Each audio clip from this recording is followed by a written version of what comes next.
Ryan Cole stood frozen in Lauren Hayes' doorway, his heart pounding as he recognized the formal dining setup inside. Crystal glasses, fine china, and two elegantly dressed strangers already seated at the table. Her parents. Before he could process what was happening, Lauren's hand slipped around his waist, pulling him close with practiced ease. "Mom, Dad," she said, her voice bright and unnervingly confident.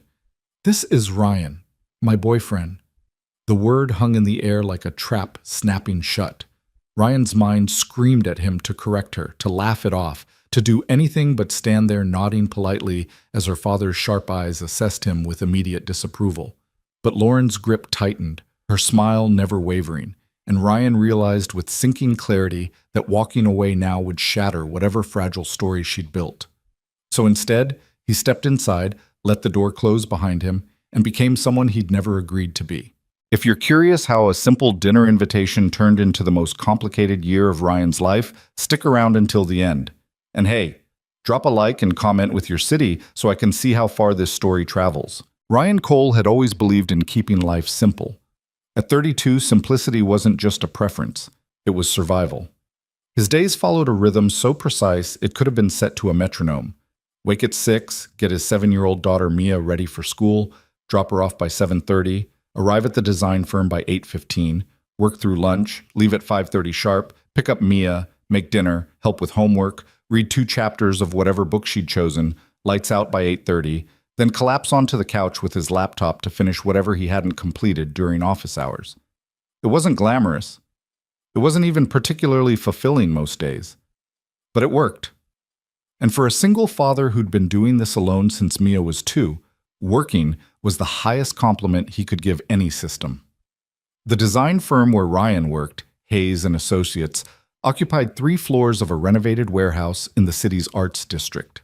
It was the kind of place that looked effortlessly cool. Exposed brick, industrial lighting, standing desks that no one actually used while standing, and a coffee bar that served drinks with names Ryan couldn't pronounce. He'd been there 4 years, working his way up from junior designer to senior creative on the branding team. The pay was decent, the hours were manageable. His boss, Lauren Hayes, daughter of the firm's founder, was demanding but fair. Or so he'd thought. It was a Thursday afternoon when Lauren stopped by his desk. Ryan was deep into revisions for a restaurant rebrand, tweaking the kerning on a logo that the client had already approved twice but now suddenly hated. He didn't notice her approaching until her shadow fell across his screen. "Ryan, you have plans tonight?" He looked up, startled.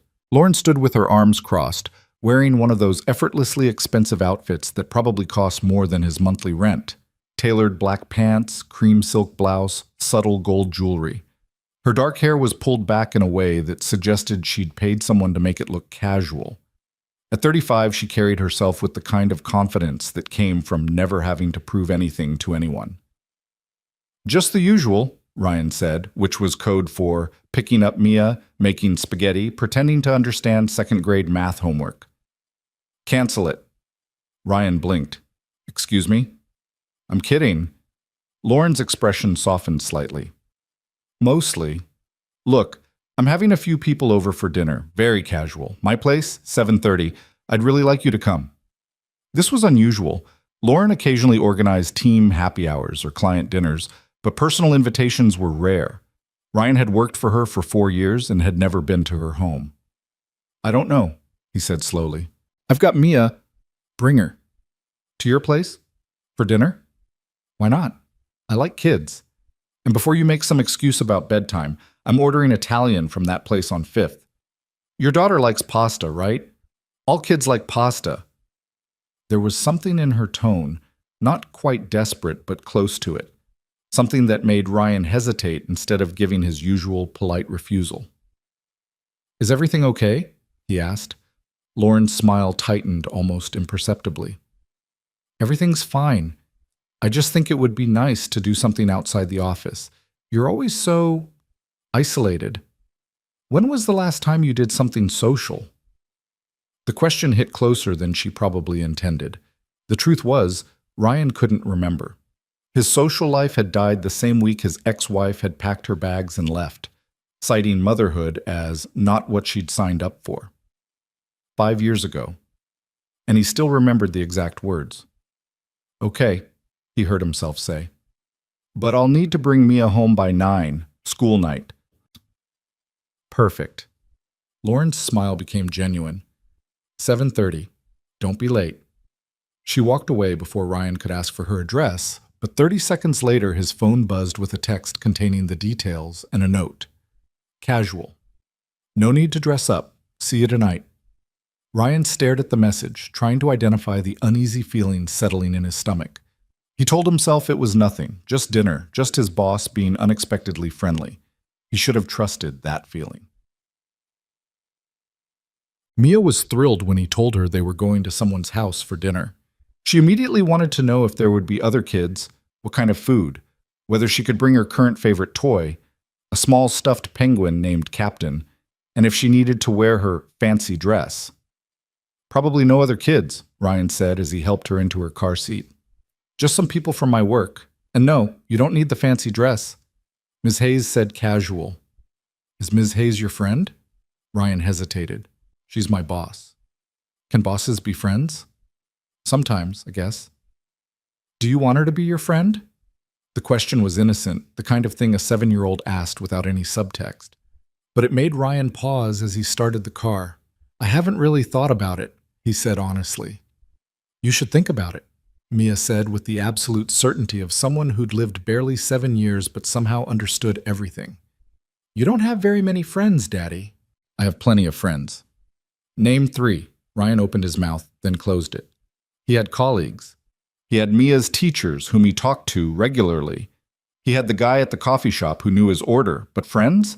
People he actually talked to about his life, his thoughts, his fears? People he saw outside of necessary contexts? "That's what I thought," Mia said, turning her attention to Captain the Penguin. "You should make more friends. It's good for you." "When did you become so wise?" "I've always been wise. You just haven't been paying attention." Ryan laughed despite himself. That was pure Mia, 7 going on 30, with her mother's quick wit but without the coldness that had accompanied it. Every day she reminded him why he'd built his careful, simple life, why he worked so hard to keep everything balanced and predictable. She was worth every sacrifice, every lonely evening, every social opportunity he'd declined. Lauren's address led them to a neighborhood Ryan had driven through but never stopped in, the kind of area where the houses were called homes, and the streets had names like Oakmont Terrace and Willowbrook Lane. Her place turned out to be a restored Victorian painted in shades of cream and gray, with a manicured front yard and a porch that looked like it belonged in a magazine. "Wow," Mia breathed as Ryan helped her out of the car. "Ms. Hayes must be really rich." "Mia." "What? She is, right? Look at this house." "We don't talk about people's money. It's not polite." "But it's true." Ryan couldn't exactly argue with that. He straightened Mia's jacket, checked that her hands were clean, and took a deep breath. Just dinner, just a few hours, then home. He knocked on the door at exactly 7:30. Lauren answered immediately, still in her work clothes, but with her hair down now, a glass of wine already in her hand. "Ryan, perfect timing. Come in. Come. Oh." Her eyes dropped to Mia, and something flickered across her face too quickly for Ryan to read. "You brought your daughter." "You said I could bring her. You said you liked kids." "Right. Yes. Of course." Lauren recovered smoothly, but the moment of surprise had been real. "Hi there, sweetheart. I'm Lauren. What's your name?" "Mia," his daughter said, clutching Captain the Penguin. "This is Captain. He's shy." "Well, Captain is welcome too. Come in, both of you." Ryan stepped into the foyer and immediately felt underdressed. The interior of Lauren's home matched its exterior. Elegant, expensive, carefully curated. Hardwood floors, art on the walls that looked original, furniture that was probably described as investment pieces. It smelled like vanilla and something cooking that definitely wasn't takeout. "I thought you said you were ordering Italian," Ryan said. Lauren had the grace to look slightly embarrassed. "I might have enhanced the truth slightly. My parents are here. My mom insisted on cooking." The words hit Ryan like cold water. "Your parents?"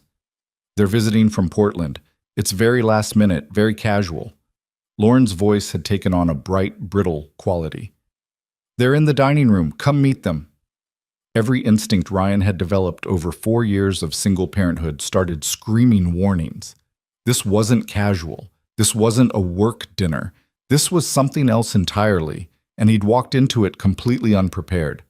But Mia's small hand was in his, and Lauren was already walking toward the back of the house, and backing out now would be awkward and weird. So Ryan did what he always did when confronted with uncomfortable social situations. He put on his polite smile and followed. The dining room was exactly as elegant as the rest of the house, with a table set for 5. Not a casual few people, but a specific planned number. 2 people were already seated. A silver-haired man in his mid-60s wearing a cardigan that probably cost more than Ryan's entire wardrobe, and a woman about the same age in a pearl necklace and the kind of dress people wore to country clubs. They looked up as Lauren entered, and Ryan saw the exact moment they registered his presence. The woman's polite smile froze slightly. The man's eyes went from Ryan to Mia and back again, his expression cooling several degrees. "Mom, Dad," Lauren said, her voice impossibly bright. "This is Ryan Cole, my boyfriend."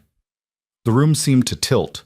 Ryan's first instinct was to laugh, to correct her, to explain that there had been some kind of massive misunderstanding. But Lauren's hand had somehow found his waist, her fingers pressing into his side with surprising urgency. And when he looked at her face, her smile was fixed in place, but her eyes were pleading. "Ryan," she continued, as if she hadn't just dropped a bomb into the middle of her parents' visit, "these are my parents, Richard and Patricia Hayes." Richard Hayes stood slowly, his eyes never leaving Ryan's face. He was tall, well-preserved, with the kind of posture that suggested military service or expensive private schools. "Mr. Cole," he said, extending a hand. Ryan shook it automatically, his mind still reeling. "Please, call me Ryan." "And who's this?" Patricia's voice was warm, but there was something calculating in her eyes as she looked at Mia. "This is my daughter, Mia." Ryan's hand found Mia's shoulder, a protective gesture that was pure instinct. "Your daughter." Richard's tone made it sound like an accusation. "Lauren didn't mention you had children." "Dad," Lauren started. "It's fine," Ryan interrupted, finding his voice. "Mia's 7. She's the best thing in my life." He looked down at his daughter, who was staring at Lauren's parents with wide eyes. "Mia, say hello." "Hello," Mia said quietly, pressing closer to Ryan's leg. "Is dinner ready? Daddy said there would be pasta." The question broke some of the tension. Patricia laughed, a polite practice sound. "Of course, dear. Why don't we all sit down? Everything's ready." As they moved to the table, Lauren's hand stayed on Ryan's back, guiding him to a seat next to her and across from her father. Mia settled between Ryan and the wall, Captain the Penguin clutched in her lap. The meal that followed was one of the most uncomfortable experiences of Ryan's life, and he'd once had to explain to a teacher why Mia had drawn a picture of Daddy crying in the bathroom during free art time. Patricia had made chicken marsala, roasted vegetables, and yes, pasta for Mia. Everything was delicious. Everything was also clearly designed to impress, which made Ryan wonder what kind of impression Lauren had been trying to make, and why he was apparently part of that impression. Richard Hayes didn't waste time with small talk. "So Ryan," he said, cutting into his chicken with surgical precision, "what is it you do at the firm?" "I'm a senior designer on the branding team. I work on visual identity systems, mostly for hospitality and retail clients." "Design." Richard said the word like he was trying it out, testing its weight. "And you've been with Hayes and Associates how long?" 4 years. 4 years, and Lauren's never mentioned you." "Dad, that's not—" "It's fine, Lauren." Ryan kept his voice even. "We work in a big office, lots of people." "But you're on her team specifically, aren't you? The branding team is Lauren's division." "It is." Richard set down his fork. "I'm just trying to understand the timeline here. 4 years working together, and you've been dating how long?" The silence that followed was deafening. Ryan could feel Lauren's tension radiating from the seat beside him.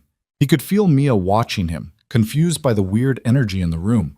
He could feel his own heart pounding, caught between the truth and whatever story Lauren needed him to support. "Dad," Lauren said, her voice tight, "maybe we could talk about something else." It's a simple question. Richard's eyes hadn't left Ryan's face. You're dating my daughter. I'd like to know how long you've been dating my daughter. Ryan took a slow breath. Every option felt wrong. Tell the truth and embarrass Lauren in front of her parents, potentially damaging their relationship and his job. Play along and become complicit in whatever this lie was. Stay silent and let the awkwardness compound. He chose the path that felt least harmful in the moment. A few months, he said quietly. We've been taking it slow. Taking it slow. Richard picked up his wine glass. Because you have a child to think about. Yes. Where's the mother? Dad! Lauren's voice cracked with genuine anger now. That's incredibly inappropriate. It's okay. Ryan's hand found Mia's under the table, giving it a gentle squeeze. Her mother and I separated when Mia was 2. I have full custody. It's been just the 2 of us for a while now. Patricia made a sympathetic sound. That must be difficult. We manage. I'm sure you do. Richard refilled his wine glass. Single parenthood is challenging, expensive too. Children are costly. Education, healthcare, all those activities kids need these days. And on a designer's salary, I provide for my daughter just fine. The edge in Ryan's voice made Mia look up at him. He softened immediately, smiling down at her. Everything's good, sweetie. How's your pasta? It's really good. Can I have more juice? Patricia jumped up immediately. Of course, dear. Let me get you some. As she left the table, Richard leaned back in his chair, studying Ryan with undisguised assessment. I don't mean to pry into your finances, Ryan. I'm simply trying to understand what kind of future you can offer my daughter. Lauren is accustomed to a certain lifestyle. She has expectations, requirements. I'm aware of what Lauren's lifestyle looks like, Ryan said carefully. I'm not trying to change it. No? So you'd be comfortable with her supporting you, paying for things you can't afford on your salary? That's not what I said. Then what are you saying? I'm saying, Ryan forced himself to meet Richard's eyes steadily, that Lauren and I are adults. We can figure out our own relationship without a detailed financial plan presented to you. The temperature in the room dropped another 10 degrees. Lauren's hand found Ryan's knee under the table, her grip almost painful. Dad, she said quietly, Ryan's right. This isn't appropriate dinner conversation. Inappropriate? I'm trying to protect you, Lauren. After Daniel, don't. Lauren's voice turned sharp as glass. Don't bring him into this. After Daniel, Richard continued as if she hadn't spoken, I think I have every right to be cautious about the men you choose. You're not exactly known for your judgment in this area. Patricia returned with Mia's juice, sensing the tension immediately. Richard, maybe we should... I'm just being honest. Lauren knows I speak out of love. Love? Lauren's laugh was bitter. Right. Ryan watched the dynamic unfolding with growing understanding. This wasn't about him. This was about something else entirely. Some history between Lauren and her father, some previous relationship that had gone wrong, some wound that hadn't healed. He was just a prop in a much older drama. But he was also a real person, with a real daughter, who'd been dragged into this without warning or consent. Mia, he said gently, why don't you take Captain and go look at that bookshelf in the living room? I saw some interesting books there. But, Daddy, just for a few minutes. I need to talk to the grown-ups. Mia knew that tone. She slid out of her chair, clutching Captain, and disappeared into the living room. Ryan waited until he heard her feet on the hardwood floor, moving away from the dining room. Then he turned to Lauren. Can I talk to you for a minute? In private? Lauren's face was pale, but she nodded. They excused themselves and stepped into the kitchen, leaving her parents at the table in loaded silence. As soon as they were alone, Ryan kept his voice low but firm. What the hell is going on? I'm sorry. Lauren's composure cracked. I'm so sorry, Ryan. I didn't know how to... They showed up yesterday, unannounced, and my dad immediately started in on my life choices and relationships, and so you told them you had a boyfriend. Yes. And you decided I would be that boyfriend. I panicked. Lauren ran her hands through her hair. They kept asking who I was seeing, whether I was still alone, making these comments about my judgment and my failed relationships, and your name just came out. I thought I'd tell them you couldn't make it, that you were busy with your daughter, but then you actually agreed to come, and I thought maybe if they just met you once, saw that I was seeing someone stable and normal, they'd get off my back. Stable and normal. Ryan's voice was flat. You used me. I know it was wrong, but please, Ryan, just tonight. Just get through tonight, and I'll tell them the truth tomorrow. I'll tell them we broke up or that it wasn't serious or whatever. I just need them to stop looking at me like I'm a failure. Ryan stared at her. In 4 years of working together, he'd never seen Lauren Hayes look vulnerable. She was always confident, always in control, always 3 steps ahead of everyone else. But right now, with her hair falling out of its careful arrangement and her eyes slightly red, she looked desperate. This is completely inappropriate, he said quietly. I'm your employee. You're asking me to lie to your parents about our relationship. Do you understand how messed up this is? Yes. And you're doing it anyway. I'm asking. I'm not ordering. You can walk out right now and I'll handle the fallout. I won't hold it against you at work, I promise. But Ryan, her voice broke slightly. Please, just tonight. Through the doorway, Ryan could see Mia in the living room, sitting cross-legged on the floor, making Captain the Penguin read one of Lauren's coffee table books. He could hear Richard and Patricia's low voices from the dining room, probably discussing him. He thought about his carefully balanced life, his simple routines, his determination to never get involved in anything complicated. He thought about how he'd worked so hard to build stability for Mia, to keep their world predictable and safe. Then he thought about Lauren's face when her father had mentioned someone named Daniel, the pain there, the shame. One night, he said finally, we get through dinner, I take Mia home, and tomorrow you tell them the truth. Whatever the truth needs to be. Lauren's relief was palpable. Thank you. Thank you, Ryan. Don't thank me. This is a terrible idea. I know. And we're going to talk about this at work, about boundaries. Absolutely, whatever you want. Ryan took a deep breath, steeling himself. Okay, let's go back. They returned to the dining room where Richard and Patricia had apparently been having their own quiet conversation. Both looked up as Lauren and Ryan took their seats. Everything all right? Patricia asked, her tone artificially light. Everything's fine, Lauren said. Just needed a moment. Richard wasn't ready to let it go. Ryan, I hope you understand I'm simply trying to look out for my daughter. After her last relationship— Dad, please! After her last relationship ended badly, I became more cautious about her choices. Daniel seemed perfect on paper. Good family, good job, good prospects. But he turned out to be a liar and a cheat. So you'll forgive me if I'm skeptical of a man who works for my daughter and has a child and claims to be able to give her the life she deserves. The words hung in the air like an indictment. Ryan felt his jaw tighten. He'd been insulted plenty of times in his life, by his ex-wife's family, by judgmental parents at Mia's school, by people who assumed single fathers were either incompetent or absent. But there was something particularly galling about being interrogated in Lauren's own home, at a dinner he'd been lied into attending. With all due respect, Mr. Hayes, Ryan said, his voice carefully controlled, you don't know anything about me. You don't know what kind of father I am, what kind of person I am, or what I can or can't give your daughter. You've spent 30 minutes making assumptions based on my job title and my family situation. I'm making observations. You're making judgments. There's a difference. Richard's eyes narrowed. Excuse me? Ryan, Lauren said quietly, a warning. But Ryan was done being polite. I work hard. I take care of my daughter. I show up every day, and I do my job well. I don't lie. I don't cheat. I don't make promises I can't keep. If that's not good enough for you, that's fine. But don't sit here and question my character when you don't know the first thing about it. The silence that followed was absolute. Patricia looked shocked. Richard looked furious. Lauren looked terrified and impressed in equal measure. Then, from the living room, Mia's voice, Daddy, can we go home now? The interruption shattered the moment. Ryan stood immediately. Yes, sweetie. We're going home.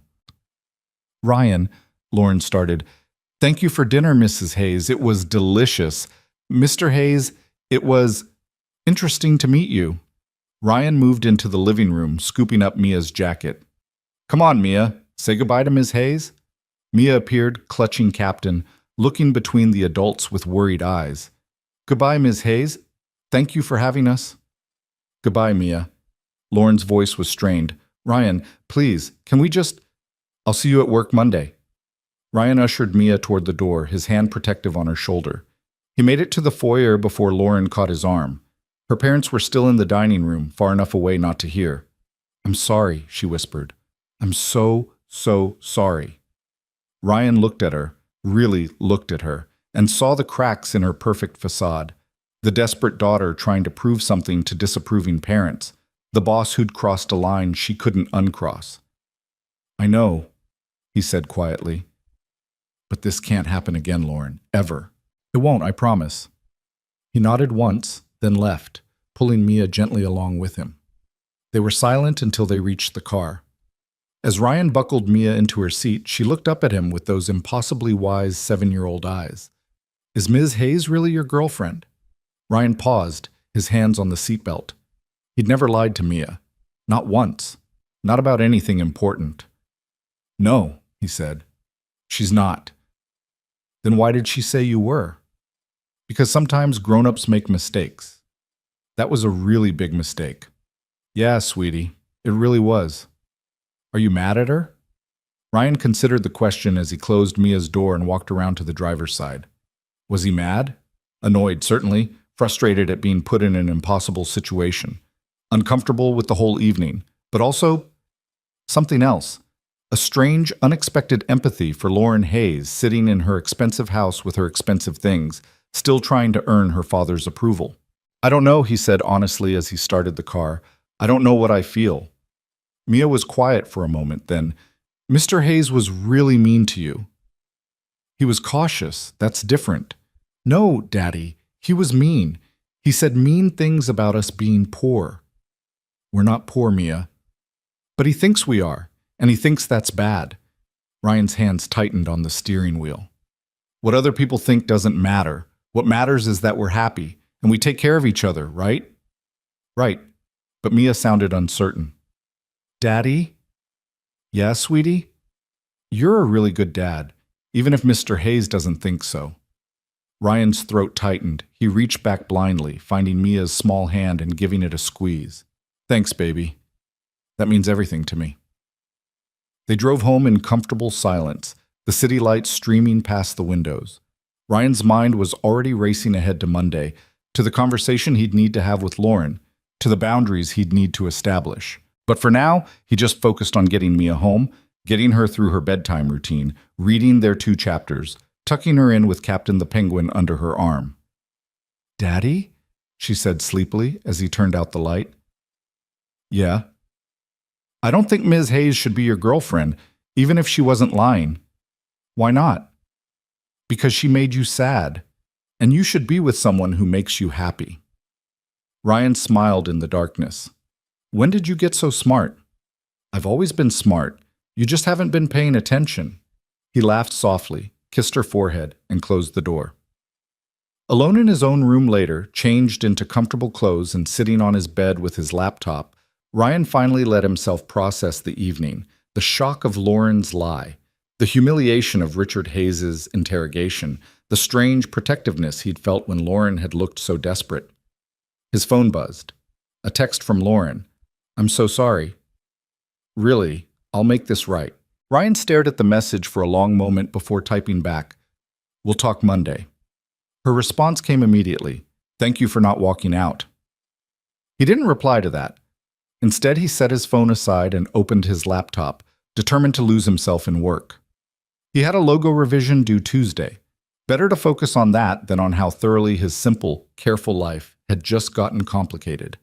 But as he worked, adjusting curves and tweaking colors, his mind kept drifting back to the dining room, to Richard Hayes' cold assessment, to the way Lauren's hand had gripped his knee under the table, to Mia's quiet observation. He was mean to you. Ryan had built his life around avoiding exactly this kind of drama. After his ex-wife left, he'd made a deliberate choice to keep his world small, manageable, free from complications. He went to work, he took care of Mia, he kept his head down and his life stable. And in one evening, Lauren Hayes had blown a hole right through that carefully constructed simplicity.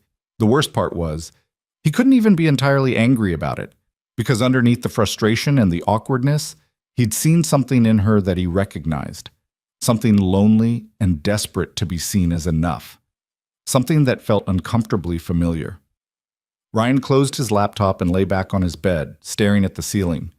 Monday was going to be interesting and complicated and probably uncomfortable, but that was Monday's problem. Tonight, he was just grateful to be home, in his own space, with Mia safe and asleep down the hall. The dinner that changed everything was over, but Ryan had a sinking feeling that the consequences were just beginning. Monday morning arrived with the inevitability of a bill coming due. Ryan dropped Mia at school, listened to her chatter about show and tell, and drove to the office with his stomach in knots. He'd spent the entire weekend replaying Thursday night, trying to figure out what he'd say to Lauren, how he'd set boundaries without making things awkward at work, how he'd extract himself from whatever mess he'd inadvertently stepped into. The office was already buzzing when he arrived. The usual Monday energy, people clutching coffee cups like lifelines, designers clustered around monitors, the low hum of creative work ramping up for the week. Ryan settled at his desk, opened his laptop, and tried to focus on the restaurant rebrand that was still giving him trouble. He made it exactly 45 minutes before Lauren appeared. "Ryan, my office, please." Her voice was professionally neutral, but he caught the tension underneath. He followed her through the open floor plan, aware of a few curious glances from colleagues. Lauren's office occupied a corner of the third floor, all glass walls and carefully curated minimalism. She closed the door behind them, one of the few doors in the entire building, and gestured to the chair across from her desk. Ryan sat. Lauren remained standing, arms crossed, looking out the window at the city below. "I owe you an apology," she said finally. "A real one, not just a text message. What I did Thursday was completely inappropriate. I put you in an impossible situation. I used our professional relationship to manipulate you into lying for me, and I disrespected both you and your daughter in the process." Ryan had prepared several responses over the weekend, ranging from coldly professional to righteously angry. But the genuine remorse in Lauren's voice disarmed him. "Why me?" he asked quietly. "You could have told them you were seeing anyone. Why specifically me?" Lauren turned from the window. She looked tired, he realized.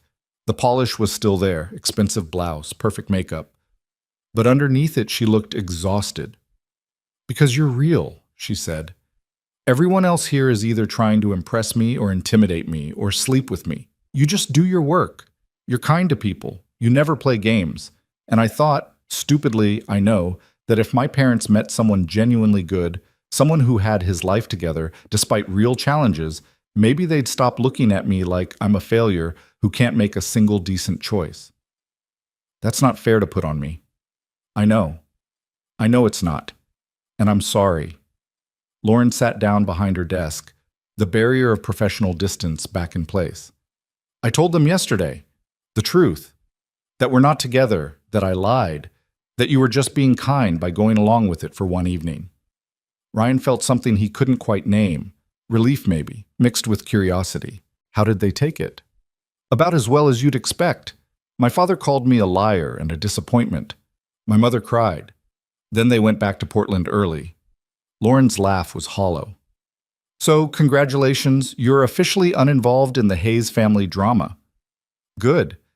But even as Ryan said it, he remembered Richard Hayes's cold assessment, the casual cruelty in how he'd questioned Ryan's worth. "Your father really said those things? About you being a disappointment?" "Ryan, my father has been saying those things since I was 16 and told him I wanted to study art instead of business. The only reason I'm running this division is because he couldn't find anyone else he trusted not to run his company into the ground." She picked up a pen, rolled it between her fingers. "I've spent my entire adult life trying to prove I'm capable and stable and worthy of respect, and I keep making choices that confirm his worst assumptions about me." "You didn't make a choice Thursday night. You made a panic decision. Is there a difference?" "Yeah, a choice is deliberate.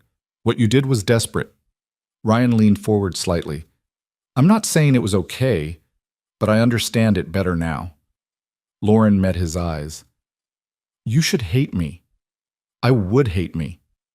I don't hate you. I'm frustrated, and I think you crossed a serious line, but I don't hate you. Why not? Ryan thought about Mia's observation in the car, about how he should be with someone who made him happy, about his ex-wife, who'd looked at their daughter and decided motherhood wasn't worth the effort, about all the people who'd judged him for being a single father, as if his circumstances defined his worth. Because I know what it feels like when someone looks at your life and decides you're not enough, he said quietly, and I wouldn't wish that on anyone. The silence that followed was different from Thursday night's loaded pauses. This was softer, almost companionable. So we're okay? Lauren asked. Professionally? We're okay. But Lauren, this can't happen again, ever. I need this job. I need the stability it gives me and Mia. I can't afford complications. Understood, completely. She straightened, transitioning back into boss mode. Speaking of which, I need to talk to you about the Meridian project. Ryan blinked at the sudden shift. The hotel rebrand? The client loved your initial concepts, but they want to see the full brand system before they commit. I'm talking comprehensive, visual identity, interior design integration, guest experience touchpoints, the works. It's a huge opportunity. Okay, when do they need it? Presentation is in 3 weeks. I want you to lead it. Ryan's eyebrows rose. Leading a pitch this size would be a significant step up in responsibility. It was the kind of project that could change his trajectory at the firm, open up senior positions, maybe even a partnership track eventually. It was also the kind of project that would eat up every spare hour he had. That's a big ask, he said carefully. I know. And I want to be clear, this isn't compensation for Thursday night. This is business. You're the best designer on my team, and I need the best on this pitch. But I also understand if the timing doesn't work for you. Ryan calculated quickly. 3 weeks. That meant late nights, probably some weekend work, definitely less time with Mia. But it also meant proving himself on a major project, showing he could handle leadership responsibilities, building the kind of portfolio that would ensure his job security for years. I'll do it, he said, but I'll need some flexibility on hours. I have to be there for Mia's pickup, bedtime, that stuff. Whatever you need, work from home when you can, bring her here if necessary. Just get me a presentation that wins this client. Ryan stood, extending his hand. Lauren shook it, her grip firm and professional. Thank you, Ryan, for everything. For Thursday, for this, for not making this more complicated than it already was. Just promise me one thing. What's that? Next time your parents visit, give me a heads up so I can be conveniently out of town. Lauren's laugh was genuine this time, reaching her eyes. Deal. Ryan returned to his desk feeling lighter than he had all weekend. The Meridian project was going to be brutal, but it was also exactly the kind of challenge he needed. Something to focus on that wasn't complicated family dynamics or uncomfortable dinner parties. His phone buzzed, a text from Mia's school. Reminder, parent-teacher conference Thursday 4 p.m. Please confirm attendance. Ryan typed back a quick confirmation, then pulled up his calendar. Thursday afternoon meant leaving work early, which meant working later other nights this week. He started reorganizing his schedule, blocking out time for the Meridian project, marking Mia's activities in red so he wouldn't forget them, trying to find the balance that had worked for 5 years. Heard you got Meridian. Ryan looked up to find Marcus Chen, another senior designer, leaning against his desk. Marcus was 42, divorced, no kids, and consistently pulled 80-hour weeks. He also consistently lost pitches to Ryan's more thoughtful, strategic approach. Just found out, Ryan said. Big opportunity. Probably means a lot of late nights. I'll manage. Marcus's smile didn't quite reach his eyes. Must be nice, getting the premium projects. Makes you wonder about favoritism. The words hung in the air like smoke. Ryan kept his expression neutral. I got the project because Lauren thinks I'm the right person for it. Lauren, right. First name basis now? She's our boss, Marcus. What else would I call her? Just interesting timing, that's all. You two have that dinner thing Thursday night. Now suddenly you're leading the biggest pitch of the quarter. Marcus shrugged, a gesture of studied casualness. People talk. Ryan felt ice settle in his stomach. What people? Come on, man. You left together Thursday evening. You've been in her office with the door closed 3 times already this morning. I'm not judging. What you do on your own time is your business. But maybe keep it a little more discreet at work? Nothing is happening. Ryan's voice was carefully controlled. Thursday was a work dinner that included her parents. This morning we were discussing the Meridian project. That's it. Hey, whatever you say. Marcus pushed off from the desk. Just friendly advice. Office relationships are complicated, especially when one person has power over the other's career. He walked away before Ryan could respond, leaving behind a toxic cloud of implication.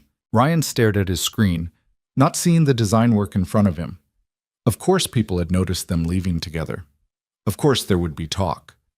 In a creative office where everyone paid attention to everyone else, where gossip spread faster than file transfers, one evening had spawned a narrative he couldn't control.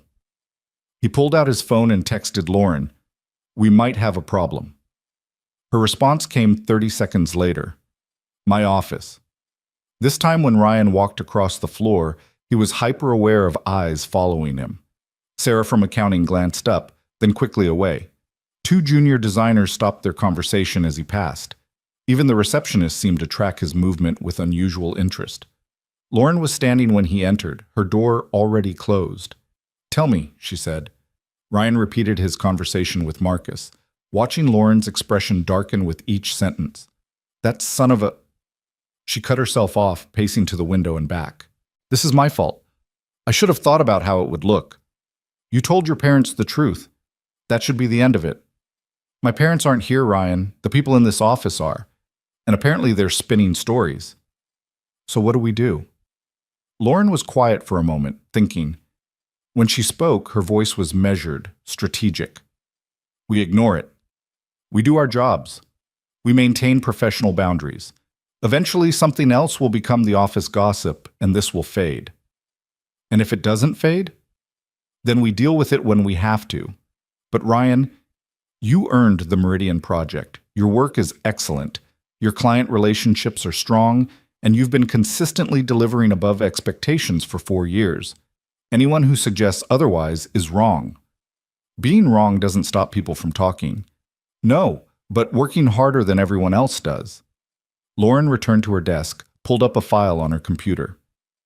"So let's focus on that. Show me what you're thinking for the initial Meridian concepts." They spent the next hour deep in design discussion, talking through brand positioning, visual language, experiential touchpoints. It was comfortable, professional, the kind of collaboration Ryan had always appreciated about working with Lauren. She challenged his thinking without dismissing it, pushed for stronger solutions without micromanaging the process. By the time Ryan returned to his desk, it was almost lunch. He worked through the break, too focused to stop, barely noticing when people drifted away to the taco truck that parked outside every Monday. He was deep into sketching interior signage concepts when his phone rang. Mia's school. His heart jumped. Calls during the day were never good. "Mr. Cole? This is Principal Morrison. Nothing serious, but Mia's in my office. She had an incident on the playground. Is she hurt?" "Not physically, but she pushed another student, and that's not behavior we tolerate regardless of provocation." Ryan closed his eyes. Mia didn't push. Mia was the kid who tried to make friends with everyone, who shared her lunch with kids who forgot theirs, who brought home stray caterpillars to save them from being stepped on. "What happened?" "I'd prefer to discuss it in person. Can you come in?" Ryan looked at his screen, at the work piling up, at the 3 meetings scheduled for the afternoon. "I'll be there in 20 minutes. He grabbed his jacket and headed for the elevator, texting Lauren on the way. "Family emergency. Need to leave for a few hours." Her response? "Take whatever time you need. Family comes first." The drive to Mia's school felt longer than it was. Ryan's mind spun through possibilities. Mia pushed someone. Mia, who cried when she accidentally stepped on an ant. Something had happened.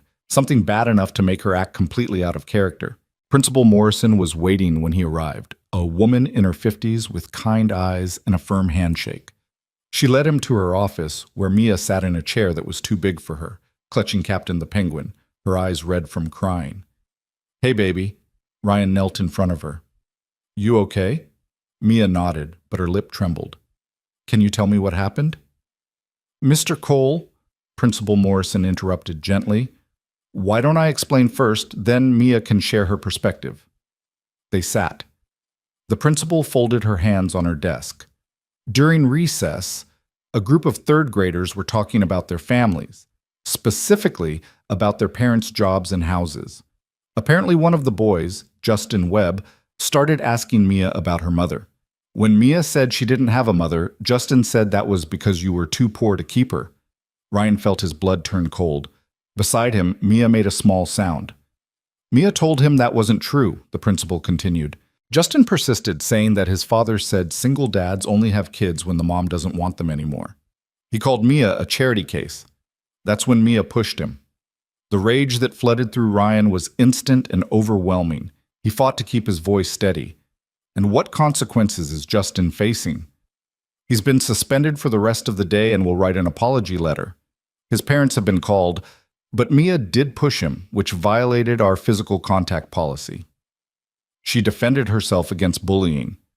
I understand, and her consequence will be minor, missing tomorrow's free period to talk with our counselor about appropriate responses to conflict. But Mr. Cole, I'm more concerned about Mia's emotional state. Comments like Justin's can be deeply hurtful, especially for children in non-traditional family structures. Ryan pulled Mia onto his lap. She wrapped her arms around his neck and buried her face in his shoulder. We're fine, he said quietly. Mia knows the truth about our family. She knows her mother made a choice, and that choice has nothing to do with money or worth or any of the garbage Justin's father apparently tells him. Of course, but still, if you'd like to speak with our counselor as well, we'll handle it at home. Thank you. Principal Morrison nodded. Mia, you're excused for the rest of the day. I'll email your teacher about the homework. Ryan stood, keeping Mia close. Thank you for calling me. Mr. Cole, for what it's worth, Mia is one of our brightest, kindest students. This incident doesn't define her. I know, but thank you. They walked to the car in silence. Ryan buckled Mia into her seat, then drove aimlessly for a few minutes before pulling into the parking lot of her favorite ice cream place. Daddy? Mia's voice was small. Am I in trouble? No, baby, you're not in trouble. I pushed Justin. You did, and that wasn't the best choice. But I understand why you did it. He was being really mean. He said you couldn't afford to keep Mommy, and that's why she left. But that's not true, right? She left because she didn't want to be a mom, not because of money. Ryan unbuckled his seatbelt and turned to face her. That's exactly right. Your mom left because she wasn't ready to be a parent. It had nothing to do with money or anything I did or didn't do. And it definitely had nothing to do with you. You know that, right? I know. But Mia's eyes filled with tears.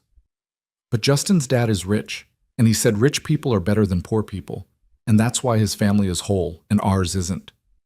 Mia, look at me. Ryan waited until she met his eyes. Justin's dad is wrong. Money doesn't make someone better. It doesn't make families whole or broken. What makes a family is love and showing up and taking care of each other. And we have that, you and me. We have that. But Mr. Hayes said the same thing about you not having enough money, about us not being good enough. Ryan's heart sank. He thought Mia had been too distracted by the books to hear much of Thursday's dinner conversation. Apparently he'd been wrong. Mr. Hayes was also wrong, and he didn't know us. He made assumptions based on things that don't matter. But it made you sad. I saw your face. Yeah, it made me sad. Because it's frustrating when people judge you without knowing the whole story. But you know what? We don't need Mr. Hayes to think we're good enough. We know we're good enough, right? Mia nodded slowly. Right. So here's what we're going to do. We're going to get ice cream, then we're going to go home, and you're going to do your homework while I work a little bit. Then we'll make dinner together and maybe watch a movie. And we're going to remember that what other people think about our family doesn't change what our family actually is, okay? Okay, Mia wiped her eyes. Can I get 2 scoops? Today you can get 3 scoops. Really? Really? You stood up for yourself and for our family. That deserves celebration, even if the method wasn't perfect. They got ice cream, 3 scoops for Mia, 2 for Ryan, and sat at one of the outdoor tables despite the November chill. Mia ate methodically, organizing her bites so each scoop decreased at the same rate. Ryan watched her, this small person who'd been through so much already, who faced judgment and questions and cruel comments with more grace than most adults managed. "Daddy?" Mia looked up from her ice cream. "Is Ms. Hayes nice?" The question came from nowhere. Ryan paused, spoon halfway to his mouth. "What do you mean?" "At dinner, she held your hand under the table, and she looked sad when her dad was mean to you, but she also lied about being your girlfriend. So is she nice or not nice?" "People aren't just one thing, baby. Ms. Hayes made a mistake, but she also apologized. She was trying to make her parents happy, and she went about it the wrong way." "Do you like her?" "I respect her. She's a good boss." "But do you like her like her?" Ryan couldn't help but smile. "Where's this coming from?"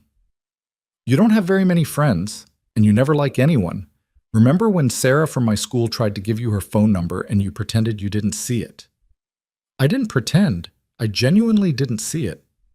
"Daddy, it was on a bright pink sticky note stuck to my backpack. You saw it." Fair point. Ryan had absolutely seen it and had absolutely chosen to ignore it because the last thing he needed was the complexity of dating while raising a 7-year-old alone. "I'm fine without dating," he said. "I have you. I have my work. That's enough. But when I grow up and go to college, you'll be all alone." "That's 11 years away, Mia. I'll worry about it then." "That's what you always say. But Daddy, 11 years is going to happen eventually. And then you'll be old and lonely." "I'm 32, not ancient, and I won't be lonely. I'll have hobbies." "Hobbies aren't the same as people." Ryan stared at his daughter, wondering when exactly she'd become wise beyond her years. "When did you get so concerned about my social life?" "I'm always concerned, I just don't usually say it." Mia returned to her ice cream. "I think Ms. Hayes likes you. Like, actually likes you. She looked at you the way Princess Anna looks at Kristoff. We've talked about getting relationship advice from Disney movies. But they're good advice. Love is putting someone else's needs before your own, like Kristoff getting Anna to Hans even though he loved her, or like you taking care of me even though it's hard sometimes." "Taking care of you is never hard, baby. It's the best thing in my life." "But it is hard. I hear you sometimes at night working on your computer when you should be sleeping. And you never buy yourself new clothes because you're saving money for my school stuff. And you don't have friends because you spend all your free time with me." Mia's voice cracked slightly.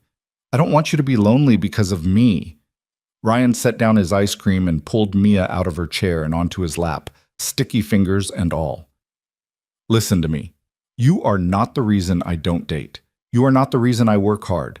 You are not a burden or an obligation or anything that makes my life harder. You are the reason I get up every morning. You are the reason I try to be better. You are the best thing that ever happened to me. Do you understand?" Mia nodded against his chest. "And if I seem lonely sometimes, it's not because of you. It's just that being a grown-up is complicated. But I promise you, I am exactly where I want to be, with you, building our life, okay?" "Okay." Mia pulled back, looking at him seriously. "But if Ms. Hayes is nice, and if she makes you smile, maybe you could be friends. Real friends, not just work friends." Ryan thought about Lauren's exhausted face that morning, about her admission that everyone else at work was trying to impress or intimidate or sleep with her, about how she'd said he was real. "Maybe," he said carefully, "but let's not push it. Ms. Hayes and I work together, and that's complicated enough." "Grown-ups make everything complicated." "Yeah, we really do." They finished their ice cream and drove home. Ryan set Mia up at the kitchen table with her homework while he opened his laptop at the counter, trying to make progress on Meridian while staying close enough to help with math problems. Around 5, his phone rang. Lauren. "Hey," he answered, keeping his voice low so Mia wouldn't be distracted. "Is everything okay? Your text said family emergency." "Mia had an incident at school. We're fine now." "Do you need more time? I can have Marcus cover your Tuesday meeting." "No." The word came out harder than Ryan intended. He softened his tone. "No. I'll be there. It's handled." "Ryan, if you need anything, I appreciate it, but we're good. I'll see you tomorrow." He hung up before she could press further, then immediately felt guilty. Lauren was trying to be supportive, and he'd shut her down. But the thought of Marcus covering his meetings, of people whispering that he couldn't handle his personal life and his professional responsibilities, made his jaw clench. "Daddy?" Mia looked up from her math worksheet. "Who was that?"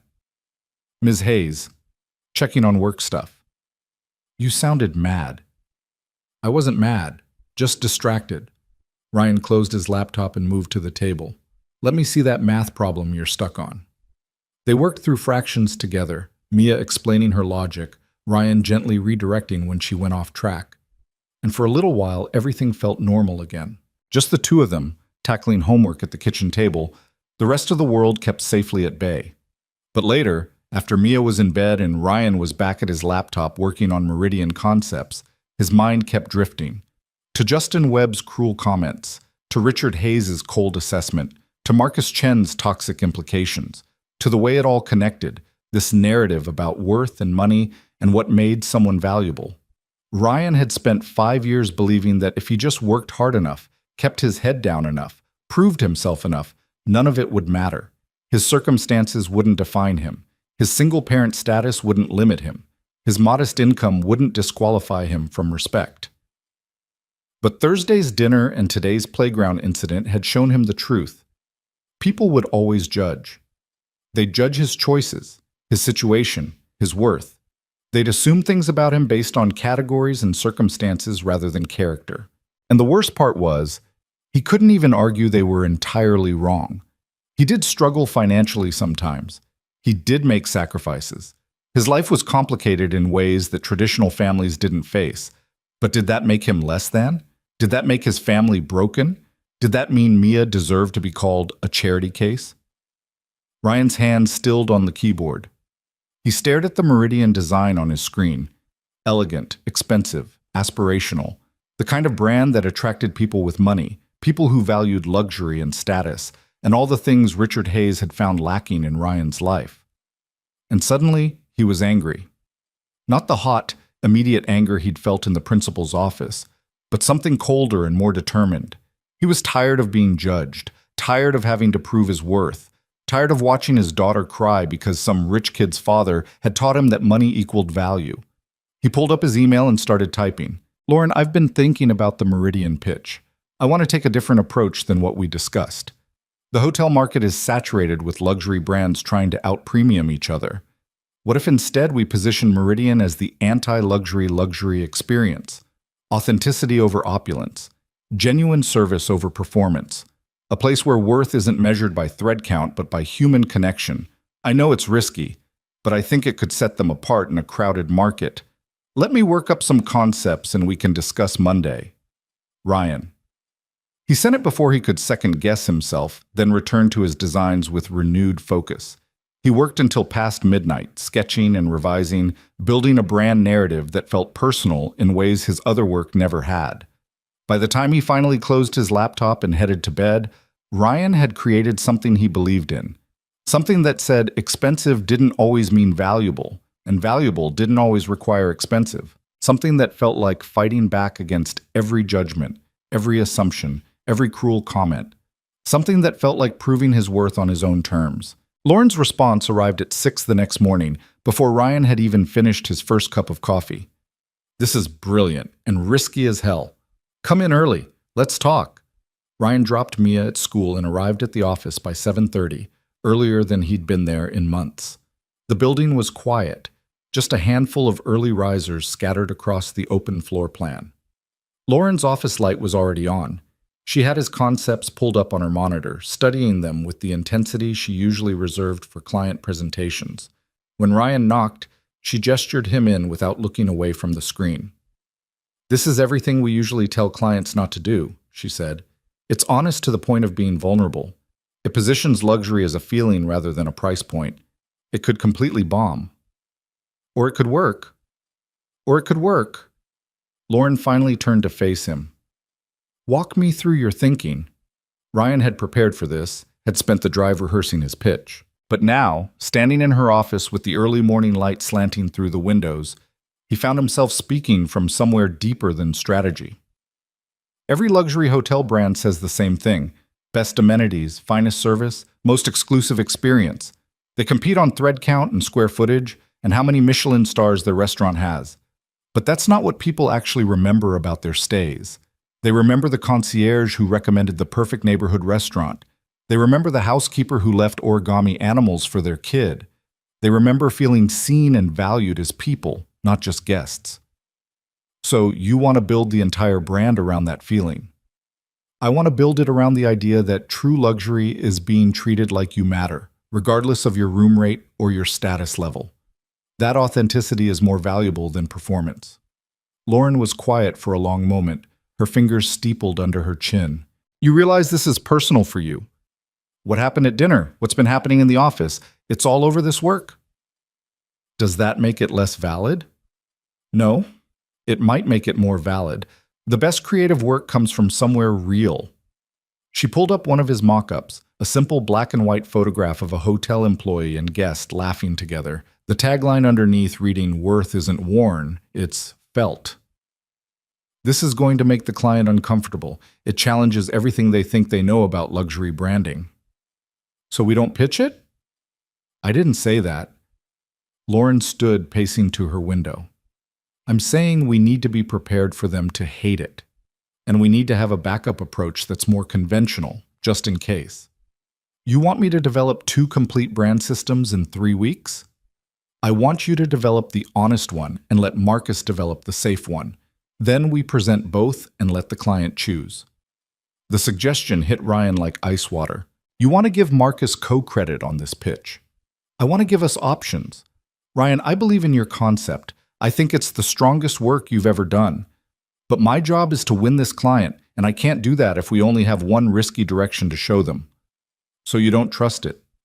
I trust you. I don't trust a room full of hotel executives to be brave enough to choose different. Lauren turned back to face him. This isn't about favoritism or office politics or anything Marcus is implying. This is about giving ourselves the best chance to win. Can you understand that? Ryan wanted to argue.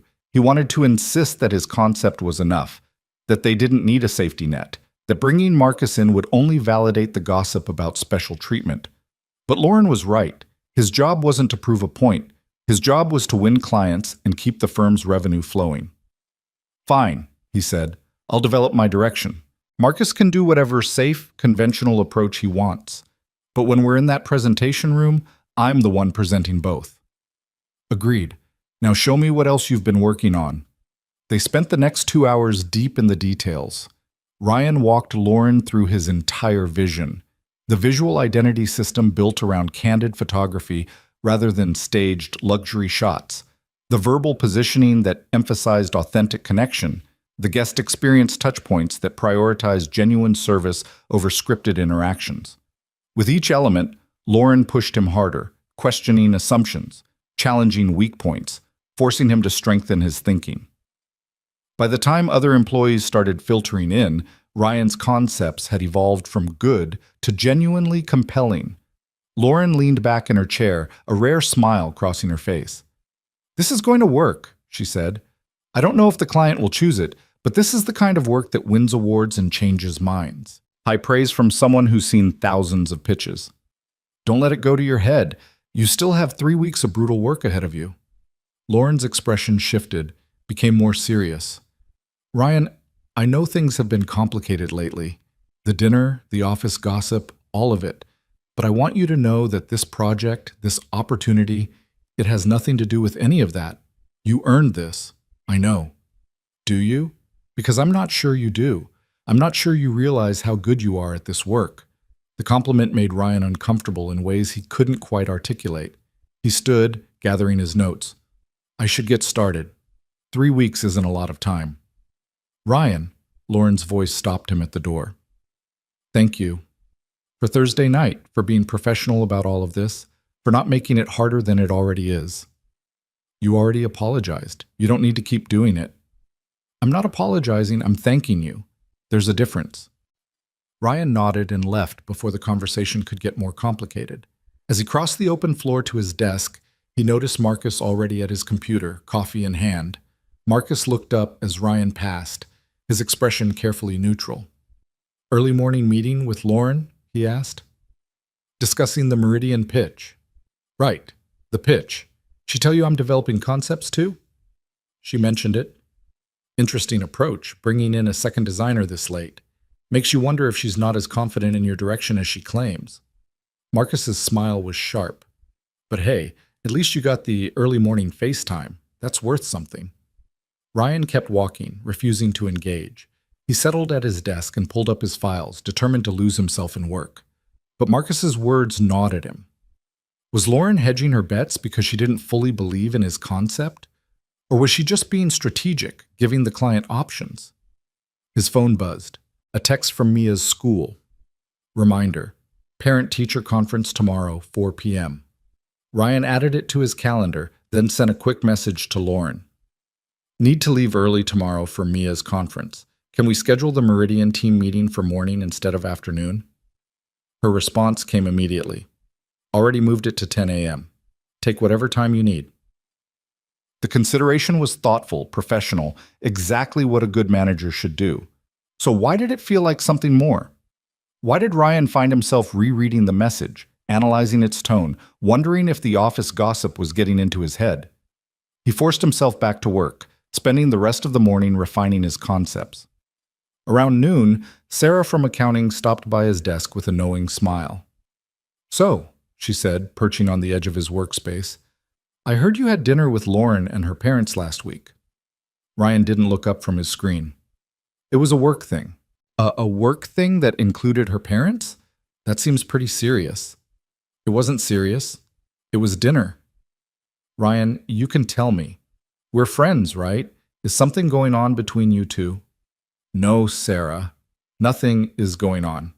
Lauren needed someone to attend a family dinner. I happened to be available, and now apparently the entire office is spinning it into something it's not.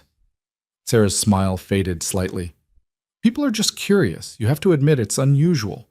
Lauren doesn't usually socialize with employees outside of work events. Well, maybe she should more often. Maybe then people wouldn't make such a big deal out of normal interactions. Ryan finally looked up, meeting Sarah's eyes. I appreciate the concern, but there's nothing to talk about. Lauren is my boss. I respect her professionally. That's the entire story. Okay, sorry for asking. Sarah stood, looking slightly chastened. I wasn't trying to spread gossip. I just thought if something was happening, you might want a friendly ear. After she left, Ryan sat back in his chair, frustrated. He understood office culture, understood that people talked and speculated and filled in gaps with assumptions. But having his professional integrity questioned, having every interaction with Lauren scrutinized for hidden meaning, was exhausting in ways he hadn't anticipated. His phone rang. Unknown number. Ryan almost didn't answer, but something made him pick up. Mr. Cole? This is Richard Hayes. Ryan's hand tightened on the phone. Mr. Hayes, this is unexpected. I'm sure it is. I'm calling because Lauren told me the truth about your dinner last Thursday, about her lie, and your role in it. She didn't have to do that. No, but she did. And I owe you an apology. Richard's voice was stiff, formal, like the words physically hurt to say. I made assumptions about your character and your circumstances without knowing you. That was unfair. Apology accepted. Ryan waited, sensing there was more. Lauren also told me about the difficulties you've faced in the office since that evening. The rumors and speculation. I want you to know that's unacceptable. I may not run the day-to-day operations anymore, but I still have influence. If you need me to address any concerns about favoritism or inappropriate behavior, I'm happy to make some calls. The offer was surprising and somewhat touching. It was also exactly the wrong solution. With respect, Mr. Hayes, that would make things worse. Right now, it's just office gossip. If the founder starts making calls defending me, it confirms every suspicion people have about special treatment. So what do you suggest? I suggest I do my job well enough that the quality of my work speaks louder than any rumor, and I suggest you trust Lauren to run her division without interference. Richard was quiet for a moment. You're protective of her, even after what she put you through. She made a mistake, she apologized, that's enough.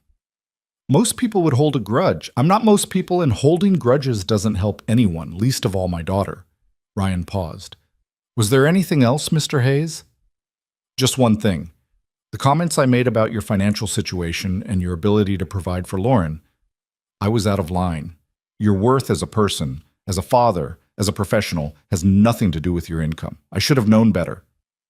Thank you for saying that. I mean it. Lauren deserves someone who shows up, who's honest, who has integrity. From what I saw Thursday night, despite the uncomfortable circumstances, you demonstrated all of those qualities. I misjudged you. After Richard hung up, Ryan sat for a long time staring at his phone. The apology had been genuine, which somehow made it more complicated. It would have been easier to dismiss Richard Hayes as just another judgmental snob. But the man had called, had admitted fault, had recognized his own assumptions. It didn't erase the hurt of Thursday's interrogation, but it shifted something in Ryan's understanding. Maybe people were more complex than their worst moments. Maybe grace meant allowing people to grow beyond their mistakes. The rest of the day passed in focused work. Ryan pushed his Meridian concepts further, refining every detail, building out the complete brand system until it felt cohesive and compelling. By the time he left to pick up Mia, he'd made significant progress. Mia was quiet on the drive home, staring out the window with unusual pensiveness. Ryan let her have her silence until they were inside the house, snacks on the table, homework spread out. "How was school today?" he asked. "Fine." "Just fine?" "Justin wrote me an apology letter." Ryan looked up from where he was preparing dinner. "Yeah? What did it say?" "That he was sorry for being mean and that his dad talked to him about saying hurtful things." Mia pulled the letter from her backpack and handed it to Ryan. The handwriting was careful, clearly supervised by an adult, but the words seemed sincere enough. "How do you feel about it?" Ryan asked. "I don't know. He said sorry, but I don't think he means it. I think his parents made him write it." "Probably, but sometimes people need to be told to apologize before they realize they should. Maybe writing it helped him understand why his words were hurtful. Or maybe he'll just be more careful about being mean where teachers can hear him." Ryan couldn't help but smile at her cynicism. "When did you get so skeptical?" "I've always been skeptical. You just haven't been paying attention." "That's the second time you've said that. I'm starting to think I need to pay better attention." Mia grinned, the heaviness of the past few days lifting slightly. They worked on homework together, made dinner together, settled into their comfortable routine. But later, after Mia was in bed, Ryan's phone buzzed with a text from Lauren. "My father called you." "Yes. I'm sorry. I didn't ask him to. He did that on his own. It's fine." He apologized. "Still, it's weird." "Is it weird?" Ryan stared at the message, at the unusual informality of Lauren's text voice. At work, she was always professional, always measured. But here, in the safety of text messages sent late at night, she sounded almost vulnerable. "It's a little weird," he admitted, "but I appreciated it. How are things with him?" "Better. He's trying. We had a long conversation about judgment and assumptions and how he needs to trust me more. It was almost healthy." "Almost?" "Well, he still thinks I need to be dating someone successful and stable. He just accepts now that I might define those words differently than he does." Progress. Baby steps. A pause, then, "Ryan, can I ask you something?" "Sure." The Meridian concept, the authentic luxury approach. Is that really about the client, or is it about Thursday night? Ryan considered lying, giving the professional answer about market research and brand differentiation. But something about the late hour and the text format made honesty easier. Both. "I think Thursday night showed me something I've been avoiding thinking about. That worth gets measured in all these external ways: money, status, credentials. And I'm tired of being measured that way. Tired of my daughter being measured that way. So yeah, the concept is personal, but that doesn't make it less valid for the client. I'm not questioning its validity. I'm just making sure you know what you're doing. Because if we pitch this and the client rejects it, it's going to hurt more than a normal pitch rejection." "I know. And you're okay with that risk?" "I'm okay with it. Are you?" Another pause, longer this time. "Yeah, I think I am. See you tomorrow." "See you tomorrow." Ryan set down his phone and returned to his laptop, working until his eyes burned and his coffee went cold. He was building something that mattered, something that felt true. whether the client chose it or not, whether Marcus's safe approach won the day or not. This work represented something bigger than a single pitch. It represented refusing to accept other people's definitions of worth. The next morning's team meeting was tense. Marcus presented his concepts first. Elegant, expensive-looking, completely conventional. Everything a luxury hotel brand was supposed to be. The visual identity was polished. The positioning was safe. The entire approach was designed to make clients comfortable. It was also completely forgettable. When Ryan presented his direction, he could see the moment Lauren understood just how different their approaches were. Marcus had created a brand that said, "We're like everyone else, just slightly better." But Ryan had created a brand that said, "We're nothing like anyone else." Lauren studied both presentations in silence, her expression unreadable. Finally, she looked up. "Marcus, your work is solid, professional, polished, exactly what I'd expect from someone with your experience. It's a safe choice." Marcus smiled. "Safe wins clients." "Sometimes." "Ryan, your work is risky. It challenges assumptions. It could alienate the exact demographic luxury hotels typically target. Or it could attract a new demographic entirely," Ryan countered. "People who want luxury but are tired of pretension. People who value authenticity over performance." Which is a beautiful idea that may or may not actually exist in large enough numbers to sustain a hotel brand. Lauren closed both presentations. "We're presenting both directions. Let the client decide which vision resonates with their goals." "And if they choose the safe direction?" Ryan asked. "Then we execute it brilliantly and move on to the next project. But I have a feeling they're going to surprise us." Marcus's expression soured. "You're betting on the risky approach." "I'm betting on giving the client real options. Sometimes that means risk. Sometimes that means safe. This time it means both." Lauren stood, signaling the meeting's end. "I want both concepts refined and ready to present in 2 weeks. Any questions?" There were none. Marcus left quickly, his shoulders tight with barely suppressed frustration. Ryan started to follow, but Lauren caught his arm. "That was good work," she said quietly. "Both the presentation and how you handled Marcus's attitude. Professional, focused, didn't take the bait. I learned from the best. Flattery will get you nowhere."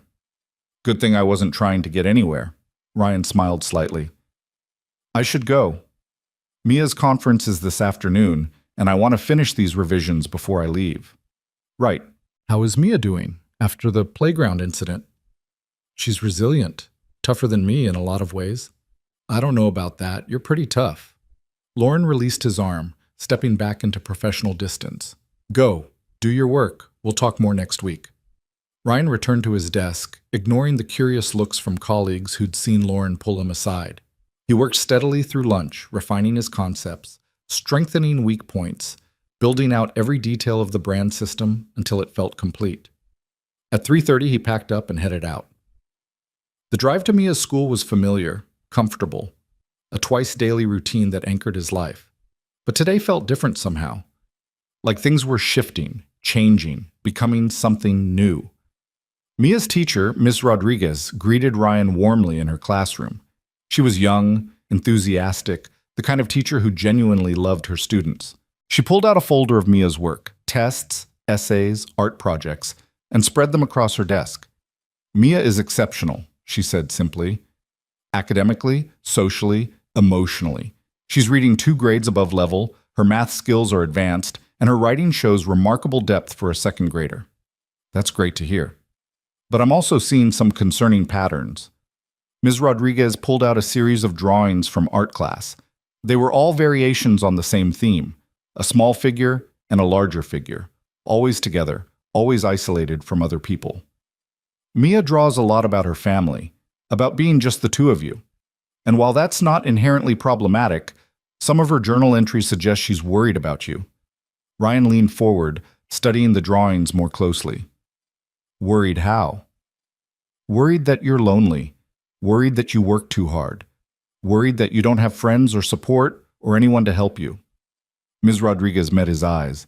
"Mr. Cole, I'm not questioning your parenting. You're clearly doing an amazing job with Mia, but she's picking up on stress you may not realize you're showing." The observation hit harder than Ryan expected. "She said something similar recently, about me needing friends." "Kids are perceptive. especially kids like Mia who are highly attuned to other people's emotions. She sees you sacrificing for her, and she's starting to feel responsible for your happiness. I don't want that. I never want her to feel like she's a burden. I know, but you're human. You're juggling a lot. And Mia is smart enough to see that, even when you're trying to hide it. Miss Rodriguez closed the folder. My suggestion? Find some support. Join a parent group. Make some friends. Let Mia see that you have a life and relationships beyond just being her father. It'll help her feel less responsible for your well-being. Ryan nodded slowly, the teacher's words settling into understanding. He'd been so focused on providing for Mia, on being enough for her, that he'd never considered how his isolation might affect her emotionally. I'll work on it, he said. Thank you for pointing it out. Of course. And please don't take this as criticism.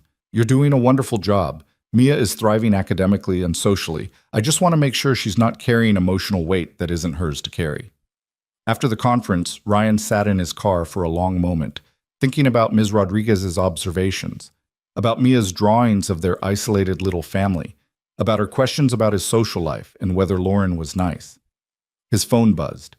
A text from Lauren. How was the conference? Good. Mia's doing great academically. Some things to think about personally. Want to talk about it? Ryan stared at the message. This was exactly what people were gossiping about. Inappropriate closeness, blurred boundaries, a boss taking too much interest in an employee's personal life. The smart thing would be to shut it down, keep things professional, maintain distance. But Lauren wasn't just his boss. She was also someone who understood what it meant to be judged, to have your worth questioned, to fight for respect while feeling fundamentally alone. Maybe, but not over text, and not at work. Coffee tomorrow? Not work coffee. Actual coffee at an actual coffee shop, having an actual conversation that has nothing to do with Meridian or the office. Ryan knew he should say no, knew that meeting Lauren outside of work would only fuel the gossip, only make things more complicated, only blur lines that should stay clear. But he was tired of doing everything alone, tired of having no one to talk to about the hard parts of parenting, or the frustrations of work, or the loneliness that sometimes kept him up at night. Okay, tomorrow. What time? How about Saturday morning instead? Give us both time to decompress from the week. There's a place near the park where Mia likes to play. You could bring her, let her run around while we talk. That works. Send me the address. Lauren did, along with, thank you for trusting me enough to say yes. Ryan didn't respond to that, just set down his phone and started driving home. He had no idea if this was a good decision or a terrible one, no idea if he was building a friendship or walking into more complications. But for the first time in a long time, he wasn't facing everything completely alone, and that had to count for something. Saturday morning arrived with unexpected sunshine, the kind of November day that felt like a gift. Mia was thrilled when Ryan told her they were going to the park, less thrilled when he mentioned they'd be meeting Ms. Hayes there. Is this a work thing? She asked suspiciously as Ryan helped her into her jacket. No, just coffee. Ms. Hayes thought it would be nice to talk somewhere that isn't the office. So it's a friend thing. I guess it is. Mia considered this, clutching Captain the Penguin. Are you nervous? Why would I be nervous? Because you keep checking your hair in the mirror. You only do that when you're nervous. Ryan forced himself to stop touching his hair. I'm not nervous, I'm just making sure I look presentable. Uh-huh. Mia's knowing smile was far too wise for 7 years old. It's okay to be nervous, Daddy. Making new friends is hard. When did you become the parent in this relationship? I've always been the parent. You just haven't been paying attention. Ryan laughed despite himself, scooping her up and tickling her until she shrieked with laughter. They drove to the park in good spirits, Mia narrating everything she planned to do on the playground, while Ryan tried not to overthink what he was walking into. The coffee shop Lauren had suggested was small and local, the kind of place that roasted its own beans and had mismatched furniture. She was already there when they arrived, sitting at an outdoor table despite the chill, wearing jeans and a sweater that looked soft and expensive. Without her work clothes and perfect makeup, she looked younger, more approachable, almost uncertain. Hi, she said as they approached. I got here early. Wasn't sure what you drink, so I just got myself something. Black coffee works for me. Mia, what do you want? Hot chocolate with extra marshmallows, please. Ryan went inside to order, leaving Mia with Lauren. Through the window, he watched them interact. Mia showing Lauren her penguin, Lauren listening with apparent genuine interest. By the time he returned with their drinks, they were deep in conversation about second-grade social dynamics. And then Jessica said that purple was her color and no one else could wear it on Fridays, which is ridiculous because you can't own a color, Mia was saying. Completely ridiculous, Lauren agreed seriously. Purple belongs to everyone. That's what I said, but Jessica's really bossy and everyone listens to her. Some people are like that. They think being loud makes them right. Are you loud at work? Sometimes, when I need to be, but I try to listen more than I talk. That's good. Daddy says the smartest people are usually the quietest ones because they're too busy thinking to talk all the time. Lauren glanced at Ryan with amusement. Your daddy sounds wise. He is, except about making friends. He's terrible at that. Mia, Ryan said warningly. What? You are. You said so yourself. Lauren laughed, a genuine sound that transformed her face. It's okay. I'm not great at it either. Most of my friendships are complicated by work or family expectations or people wanting something from me. That sounds lonely, Mia said simply. Yeah, it kind of is. They sat in comfortable silence for a moment, sipping their drinks. The park across the street was filling with families, kids running and playing, parents clustered in small groups chatting. Normal weekend morning stuff that Ryan rarely participated in because he was usually working or catching up on household tasks. Can I go play? Mia asked, eyeing the playground. Sure. Stay where I can see you. Mia took off running, captain tucked under her arm. Ryan watched her go, making sure she made it safely to the play structure before turning his attention to Lauren. Thank you for this, he said. I know it's probably weird, meeting outside of work. Is it weird? I can't tell anymore. Everything feels weird lately. The office gossip? That, my parents, the Meridian pitch, all of it. Lauren wrapped her hands around her coffee cup. I keep thinking about what you said, about being tired of being measured by external things. I feel that way too. Except the measurements are different. For you, it's money and credentials.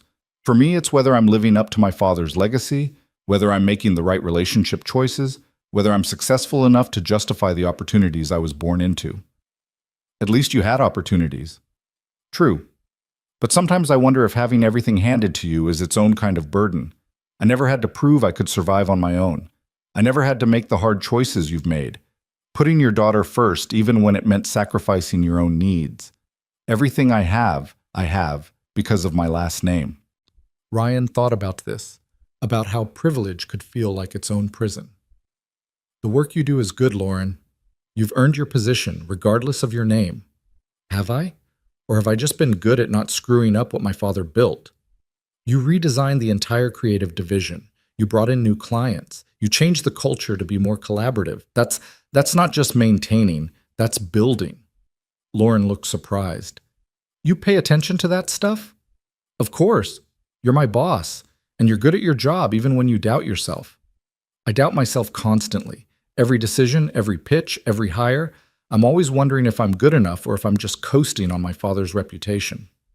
That's called imposter syndrome. Lots of successful people have it. Do you? Ryan considered the question. Sometimes. Especially when I'm the only single parent in a room full of traditional families. Or when clients ask to speak to someone more senior, and I have to explain that I am the senior designer. Or when people like your father look at my life and see limitation instead of resilience. He called you again, didn't he? How did you know? Because that's what he does when he feels guilty. He makes phone calls, tries to fix things from a distance, never quite apologizes face to face.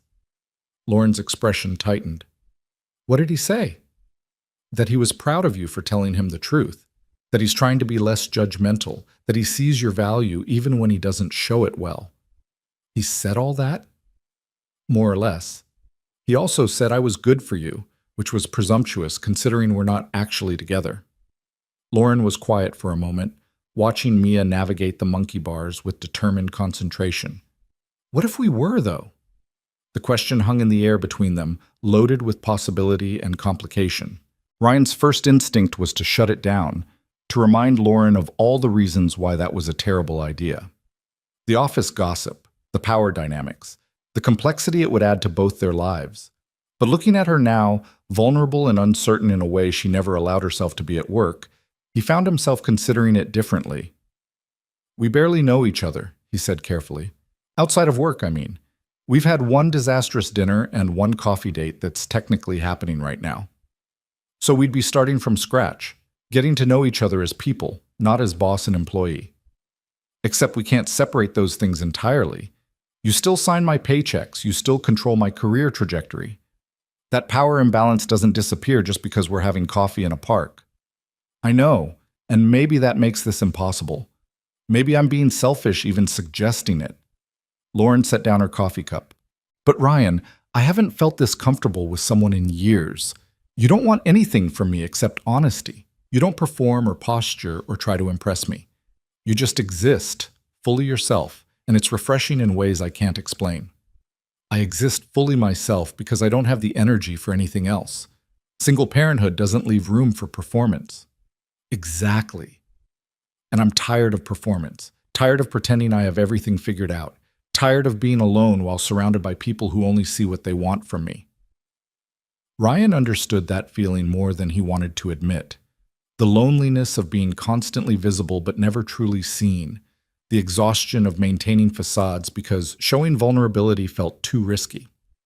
Across the street, Mia had made friends with two other girls, all three of them taking turns pushing each other on the swings. She looked happy, carefree. Exactly what a 7-year-old should look like on a Saturday morning. "I can't afford complications," Ryan said quietly. "Everything I do has to be considered through the lens of what's best for Mia. And getting involved with my boss, even if we kept it completely separate from work, even if we were careful about boundaries, that's a complication with the potential to blow up my career if it goes wrong." "I understand. But," Ryan continued, "I also can't keep doing everything alone. My daughter's teacher told me Mia's worried about me being lonely, that she feels responsible for my happiness because she sees how isolated I am, and that's not fair to her. So what are you saying?" "I'm saying I don't know. I'm saying this is complicated and risky and probably a bad idea, but I'm also saying I'm tired of safe choices that leave me completely alone." Ryan met Lauren's eyes. "So maybe we try being friends first, actual friends, not work colleagues who occasionally have coffee. People who talk about real things and support each other and exist outside of professional contexts. And if friendship becomes something more, then we deal with it honestly. We talk about boundaries and power dynamics and how to protect both our careers and my daughter. We don't rush, we don't assume. We just see what develops naturally." Lauren's smile was slow and genuine. "I can work with that." They talked for another hour, the conversation flowing easily from work to family, to dreams they'd given up on and dreams they still held. Ryan learned that Lauren had wanted to be a photographer before her father convinced her that art was a hobby, not a career. That she still took photos constantly, but never showed them to anyone. That she was terrified of ending up like her mother, comfortable, secure, and completely unfulfilled.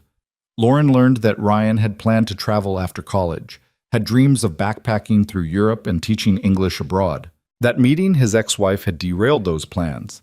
And then Mia had arrived, and suddenly all his dreams had shifted to providing stability rather than seeking adventure. That he sometimes missed who he might have been, even while loving who he'd become. When Mia finally ran back, breathless and happy, she looked between them with knowing eyes. "Did you have a good talk?" she asked. "We did," Lauren said. "Your dad's pretty interesting when he's not stressed about work." "I know, right? He's actually funny sometimes. He just doesn't show it very much." "Mia," Ryan said, but he was smiling. They walked to their cars together, Mia holding Ryan's hand and chattering about her new playground friends.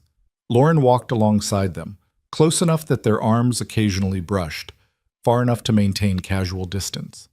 "Same time next week?" Lauren asked as they reached Ryan's car.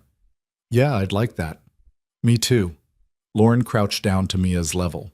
"Thanks for sharing your dad with me this morning. I know Saturday mornings are your special time." "It's okay. You're nice. And you listen good, which is important." Mia hugged Captain the Penguin closer. "Are you going to be Daddy's friend now?" "I'm going to try. Is that okay with you? Mia considered this with serious concentration.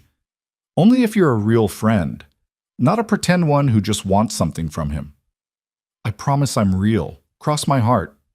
Okay then, you can be his friend. Mia turned to Ryan. Can we get pancakes for lunch? Absolutely. Say goodbye to Lauren. Bye, Lauren. See you next Saturday. They drove to their favorite diner, Mia maintaining a running commentary about everything they'd done at the park. But underneath her chatter, Ryan could feel her watching him, assessing his mood, trying to determine if this new development was good or worrying. You seem happy, she said finally, as they settled into a booth and ordered pancakes. I am happy. It was nice talking to Lauren, having an actual conversation that wasn't about work. Do you like her? Like her? Like her? Mia? We just talked about being friends. But do you want to be more than friends? Ryan looked at his daughter, at her earnest face and worried eyes. Would that be okay with you? If someday, maybe, Lauren and I became more than friends? I don't know. Maybe. She seems nice. But Daddy, what if she's like Mommy? What if she decides she doesn't want to be with us anymore? The question broke Ryan's heart. He reached across the table and took Mia's small hands in his. Baby, Lauren is nothing like your mom, but you're right to be cautious. We both should be. That's why we're starting slow, just being friends, seeing what happens naturally. No rushing, no pressure, no promises we can't keep. But what if I start to like her and then she leaves? That's a risk. With any relationship, that's always a risk. But Mia, we can't stop living or connecting with people just because we're afraid of being hurt. Sometimes you have to trust that people mean what they say. How do you know when to trust someone? You watch how they act when things are hard. You see if their words match their behavior. You give them chances to show you who they really are. Ryan squeezed her hands gently. And you trust your instincts. What do your instincts say about Lauren? Mia was quiet, thinking. I think she's lonely like you, and I think she sees you, like really sees you. Not just the dad part or the work part, but all of you. And I think that's good. I think so too. Their pancakes arrived, and the conversation shifted to lighter topics. But Ryan could see Mia processing, working through her feelings about this new development in their carefully balanced life. It reminded him of Ms. Rodriguez's observation about Mia carrying emotional weight that wasn't hers to carry. The following week passed in a blur of work. The Meridian pitch was evolving beautifully, Ryan's authentic luxury concept gaining depth and sophistication with each iteration. Marcus's conventional approach remained solid and safe, exactly what Ryan expected from someone who viewed design as a job rather than a calling. The office gossip intensified when Ryan and Lauren were spotted having lunch together twice that week. Never mind that both lunches were working sessions, laptops open, discussing client strategies and brand positioning. People saw what they wanted to see, and apparently what they wanted to see was an inappropriate relationship between a boss and her employee. Sarah from accounting cornered Ryan in the break room Wednesday afternoon. So it's true, she said, not bothering with preamble. You and Lauren are together. We're colleagues working on a major pitch. That's what's true. Ryan, I've worked here 6 years. I've never seen Lauren have lunch with the same employee twice in 1 week, let alone look at them the way she looks at you. And how exactly does she look at me? Like you matter, like you're more than just another designer on her team. Sarah's expression softened slightly. Look, I'm not trying to cause problems. I actually think it's kind of sweet. But you need to be careful. Office relationships are tricky, especially when there's a power imbalance. There's no relationship, we're friends, that's all. Friends don't look at each other like that. After Sarah left, Ryan stood alone in the break room, staring at his coffee. Was it that obvious?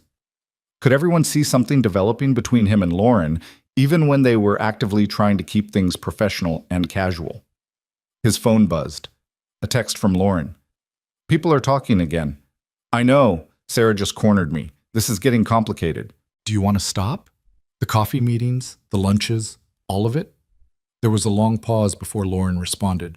No. Do you?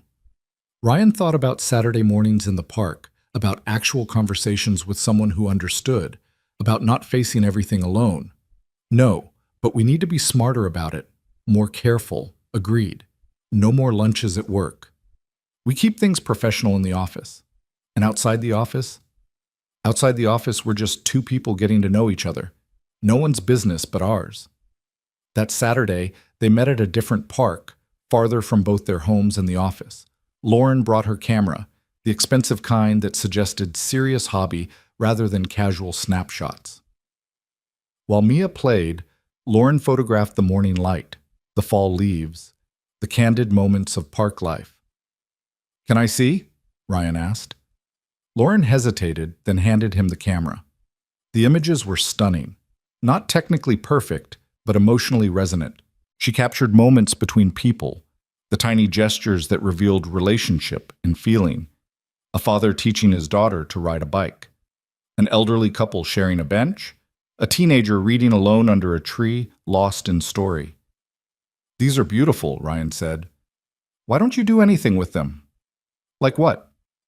"Exhibit them, publish them, enter them in competitions." "Lauren, these are gallery quality. My father would say that's a waste of time, that I should focus on running the business, not pursuing hobbies." "What do you say?" Lauren took back the camera, studying the images he'd been viewing. "I say I'm scared. Scared that if I put them out there and they're not good enough, it'll confirm what I've always suspected, that I'm only successful because of my last name, and any talent I think I have is just delusion.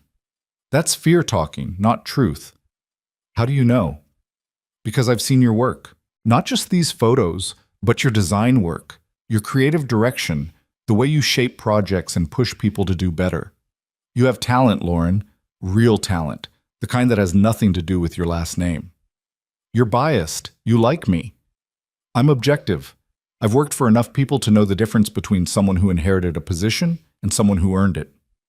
"You've earned it." Lauren looked at him for a long moment, something vulnerable and grateful in her expression. Then Mia ran over, breathing hard from playing. "Can Lauren come to dinner at our house?" she asked. "I want to show her my room and Captain's house and all my books." Ryan glanced at Lauren, seeing his own uncertainty reflected back. Inviting her to their home felt like crossing another line, moving from casual friendship into something more integrated. "If your dad says it's okay," Lauren said carefully. "Daddy?" Ryan thought about Ms. Rodriguez's advice about letting Mia see him, have relationships and support beyond just the two of them, about Mia's drawings of their isolated family, about how this was exactly what he was supposed to be doing, building a life that was bigger than just work and parenting. "Okay," he said, "but nothing fancy, just spaghetti and probably cartoons after dinner. Sounds perfect." That evening, Lauren sat at Ryan's small kitchen table while Mia gave her the grand tour of their modest apartment. It was nothing like Lauren's elegant Victorian, but Ryan had made it warm and comfortable. Mismatched furniture from thrift stores, Mia's artwork covering the fridge, books everywhere, evidence of life actually being lived. "This is Captain's house," Mia explained, showing Lauren an elaborate cardboard structure she'd built. "He has a bedroom and a kitchen and a library because penguins like to read." "Obviously," Lauren said seriously. "All the best penguins are readers." They made dinner together, all three of them crowded into the small kitchen. Lauren turned out to be a competent cook, better than Ryan with vegetables, worse with timing. Mia supervised, offering commentary and stealing bites of cheese. Over spaghetti, the conversation flowed naturally. Mia told stories about school. Lauren shared carefully edited versions of her own childhood. Ryan watched them interact, seeing how gently Lauren engaged with his daughter, never condescending, never performing, just present. After dinner, they watched a movie Mia had chosen, something animated involving talking animals and important life lessons. Mia fell asleep halfway through, curled against Ryan's side. He carried her to bed, tucking her in with Captain the Penguin and 2 chapters of their current book even though she was already asleep. When he returned to the living room, Lauren was studying his bookshelf, running her fingers along the spines. "You have good taste," she said. "Lots of design theory, some philosophy, classic literature mixed with contemporary fiction. I read whatever Mia's librarian recommends. She has excellent taste." "I can tell." Lauren pulled out a worn copy of a book on brand storytelling. "Can I borrow this?" Sure, fair warning. I've made notes in the margins. Good. I like seeing how other people think. She tucked the book into her bag, then turned to face him fully. Thank you for tonight, for letting me into your home, your life with Mia. I know that's not easy. It was actually easier than I expected. You fit here. Yeah? Yeah. Mia likes you, and she's a pretty good judge of character. Lauren stepped closer, close enough that Ryan could smell her perfume, something subtle and expensive. And what about you? What do you think? I think this is complicated. I think we're breaking about a dozen workplace conduct rules just by having this conversation. I think if anyone at the office saw us right now, the gossip would be unbearable. That's a lot of thinking. What do you feel? Ryan looked at her, really looked at her, seeing past the designer clothes and perfect makeup to the lonely person underneath. Seeing someone who was trying as hard as he was to be enough, to prove their worth, to build something real in a world that kept measuring them by standards they didn't choose. I feel like maybe we're both tired of being careful. Like maybe the safe choice isn't always the right choice. So what's the right choice? Instead of answering, Ryan closed the distance between them. The kiss was gentle, tentative, a question rather than a statement. Lauren responded softly, her hand finding his face, and for a moment everything else fell away. The office gossip, the power dynamics, the complications they were walking into. When they pulled apart, Lauren was smiling. That was either the best decision or the worst decision we've ever made. Probably both. So what now? Now we figure it out as we go. Carefully. Honestly. Making sure Mia's protected and our careers are protected and we're not rushing into something we're not ready for. That sounds remarkably sensible. I have a 7-year-old daughter. Sensible is my default setting. Lauren laughed, the sound warm and genuine. I should go. It's late and you have bedtime routines to finish. Ryan walked her to the door, suddenly awkward in ways he hadn't been all evening. Same time next Saturday? Actually, the Meridian presentation is Friday. What if we did something to celebrate after, assuming it goes well? And if it doesn't go well? Then we do something to commiserate. Either way, we should do something. Okay, it's a date, an actual date, not a friend coffee meeting. An actual date, Lauren agreed. She kissed him once more, quick and sweet, then left before either of them could overthink it further. Ryan closed the door and leaned against it, his mind racing. He'd just kissed his boss. He'd just agreed to an actual date with his boss. He was walking straight into the exact complication he'd sworn to avoid, and he was doing it with open eyes and full awareness of the risks. But he was also happy. Genuinely, surprisingly happy in ways he hadn't been since before his ex-wife left. His phone buzzed, a text from Lauren. Thank you for tonight, for trusting me with your world. Thank you for fitting into it so easily. Friday's going to change things. The presentation, I mean. Win or lose, it's going to shift something. Ryan understood what she meant. The Meridian pitch wasn't just about landing a client anymore. It was about proving his concept had value, that his perspective mattered, that worth could be measured in ways beyond money and status. It was about everything he'd been fighting for since that uncomfortable dinner at Lauren's house. I know, but we'll handle it, whatever happens. Together? Together. Ryan set down his phone and checked on Mia one more time before heading to his own room. She was sleeping peacefully. Captain the Penguin clutched close, her face relaxed and content. She looked secure, happy, exactly what he'd been working so hard to provide. The Meridian presentation was in 6 days. 6 days to finalize his concept, to prepare for either vindication or rejection, to prove that his vision of authentic luxury could work in the real world. 6 days until everything changed, one way or another. Ryan woke on Friday morning with his stomach in knots. The Meridian presentation was scheduled for 2 o'clock, which meant he had 6 hours to run through his pitch one more time, to second-guess every choice he'd made, to wonder if he'd built something brilliant or just exposed his own insecurities to a room full of hotel executives. He got Mia ready for school on autopilot, his mind already at the office, already in the conference room, already hearing the questions and objections the client would raise. Daddy, you're not listening, Mia said, pulling on his sleeve. Sorry, baby. What did you say? I said good luck with your big meeting, the one about worth and feelings and stuff. Ryan knelt down to her level. You remember that? I remember everything. You've been working really hard on it. And Lauren's been helping you, right? Yeah, she has. Then it's going to be good, because you're both smart, and when smart people work together, good things happen. Mia hugged him tight. I'm proud of you, Daddy, even if the hotel people don't pick your idea. Thank you, sweetie. That means everything to me. At the office, the energy was tense. Marcus was already in the conference room, setting up his presentation, his movements sharp with nervous energy. Lauren was in her office, door closed, probably running through her own notes. Ryan settled at his desk and pulled up his files one last time, checking every detail, every transition, every word. At 1:30, Lauren emerged from her office looking polished and professional in a way that made Ryan's heart skip. She caught his eye across the open floor and gave him a small, encouraging smile. Then she transformed back into boss mode, all business and strategic focus. Team meeting in 5, she announced. Ryan, Marcus, conference room. They gathered around the table, Ryan, Marcus, Lauren, and 2 junior designers who'd helped with production work. The Meridian executives were running 15 minutes late, which only amplified the tension. Here's how this works, Lauren said. I'll do the introduction, establish context, explain our research process. Marcus, you'll present first. Ryan, you'll follow. Keep it tight, keep it compelling, and don't oversell. Let the work speak for itself. And if they hate both directions, Marcus asked, then we thank them for their time and move on to the next pitch. But they won't hate both directions. Trust your work. At 2:15, the Meridian team arrived, 4 executives, including the CEO, a woman in her 50s named Catherine Mercer, who'd built the hotel brand from a single property into a national chain.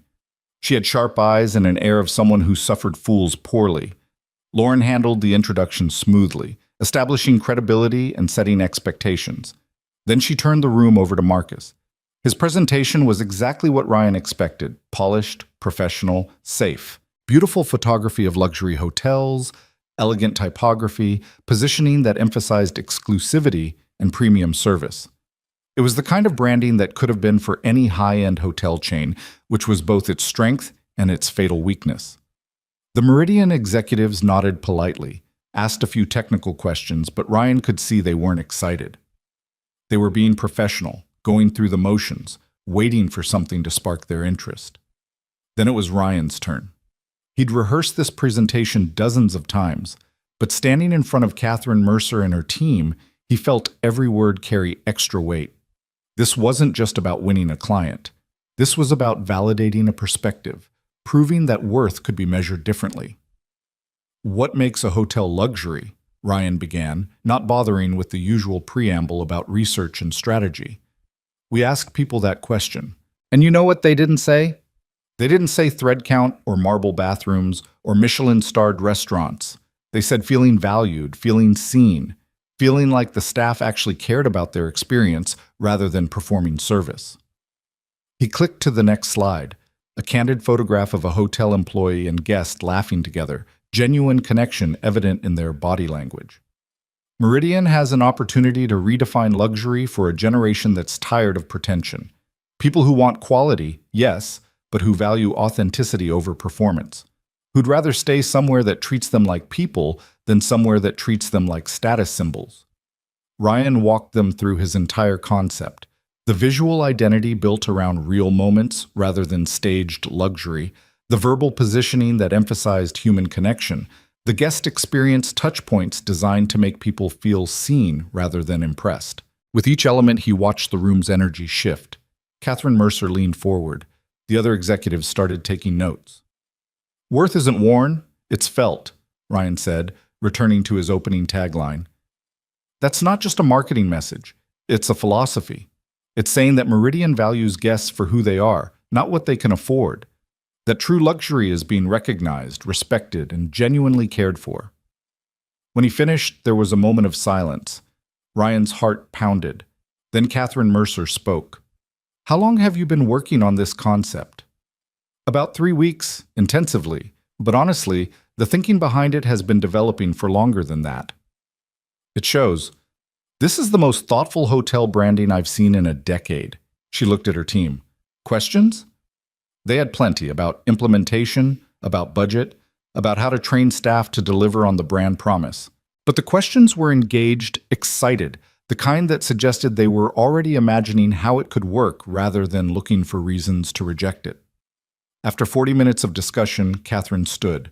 "We need to confer privately. Give us 15 minutes?" Lauren led the team out of the conference room, maintaining professional composure until they were safely in her office with the door closed.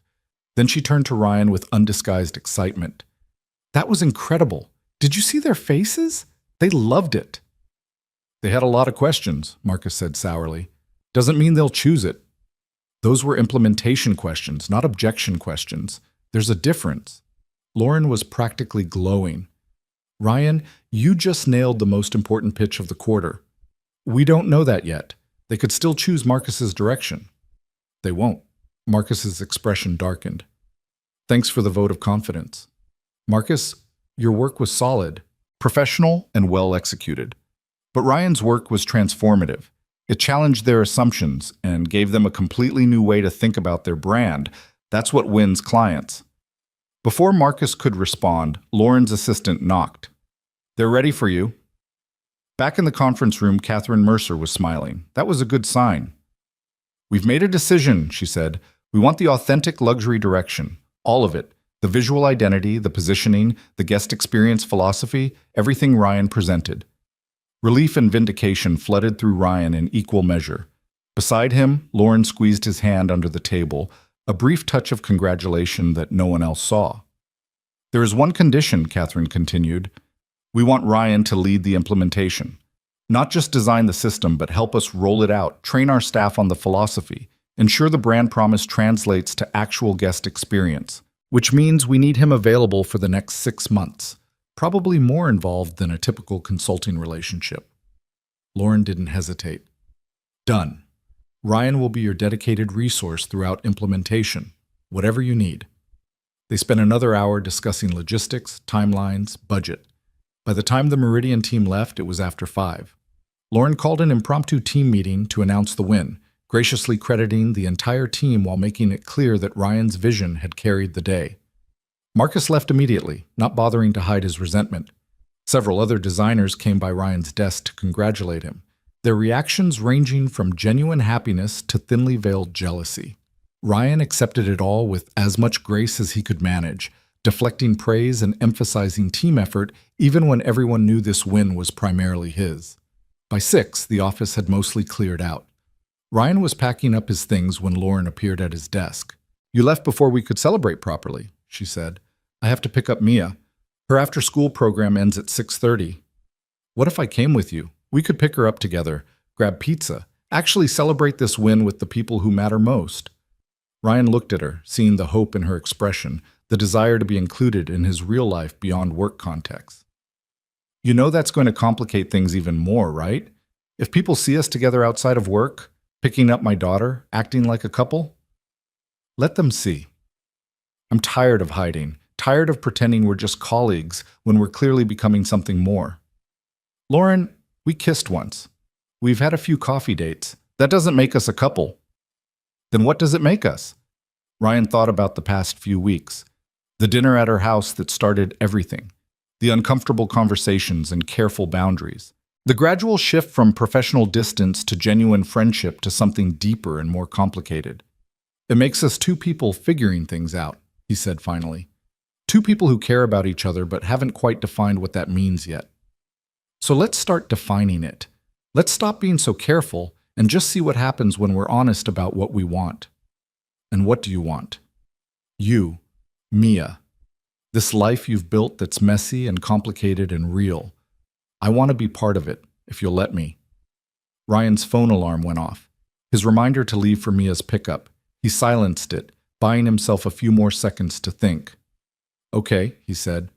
"Come with me. Meet Mia at school. Have pizza with us. Be part of our Friday evening. But Lauren, if we're doing this, if we're actually trying to build something real, we need to be smart about work. We need boundaries and transparency and a plan for how to handle the professional complications."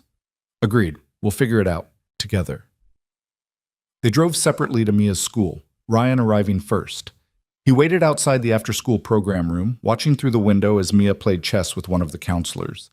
She'd gotten good at chess recently, working through strategies with a focus that reminded him of himself at that age.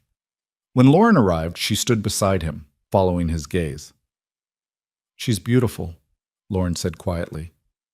"She has your eyes." "And her mother's stubborn streak, unfortunately." "I don't know. A little stubbornness seems useful. Helps you stand up for yourself when people underestimate you." Mia looked up then, seeing Ryan through the window. Her face lit up, then showed surprise when she noticed Lauren standing with him. She said something to the counselor, packed up the chess pieces with careful precision, and came out clutching her backpack and captained the Penguin. "Hi, Daddy. Hi, Lauren." Her eyes went between them, curious and assessing. "Is this about work?" "Actually, it's about pizza," Ryan said. "We won the big pitch today, and Lauren thought we should celebrate together. Is that okay with you?" Mia's smile was knowing, far too wise for 7 years old. "Is this a date? Are you dating now?" "We're figuring it out," Lauren said honestly. "Would that be okay with you if we were?"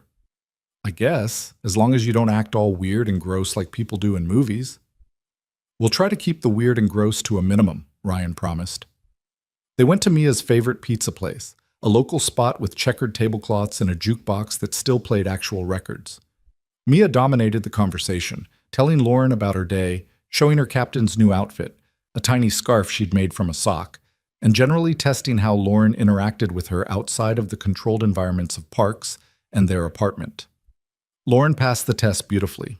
She listened when Mia talked, asked genuine questions, didn't condescend or perform enthusiasm. She just existed naturally in their space, fitting into the rhythm of their evening like she'd been doing it for years instead of weeks. Over pizza, Mia asked the question Ryan had been dreading. "If you and Daddy get married, would I have to call you Mom?" Lauren glanced at Ryan, who was suddenly very interested in his pizza. "That's a little premature, sweetheart. We're just dating. And even if we eventually got married, which is a very big if, you could call me whatever you're comfortable with. I'm not trying to replace your mom."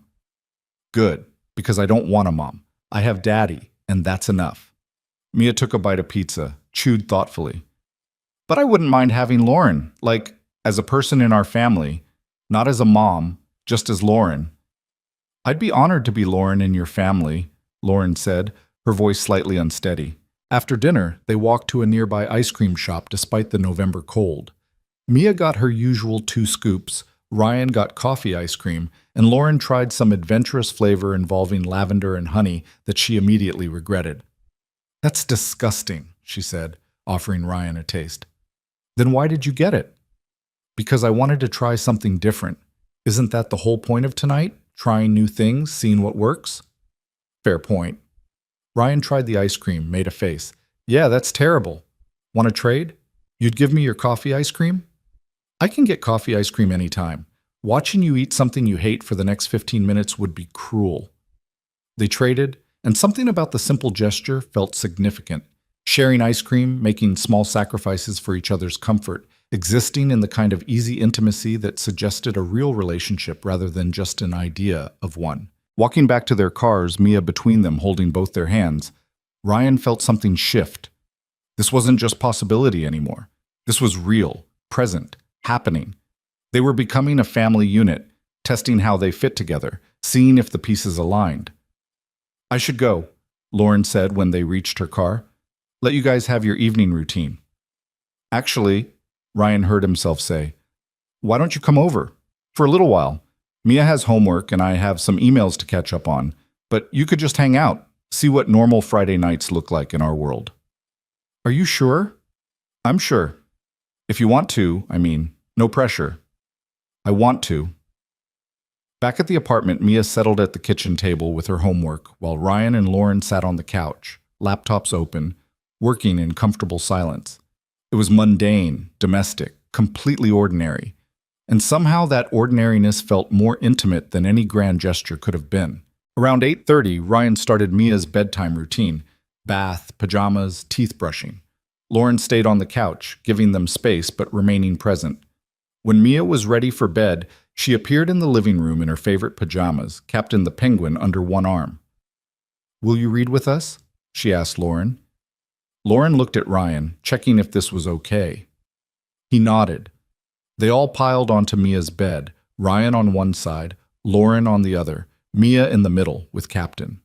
They were halfway through a book about a girl who could talk to animals, and Mia insisted they read 3 chapters instead of the usual 2, so Lauren could hear enough story to understand what was happening.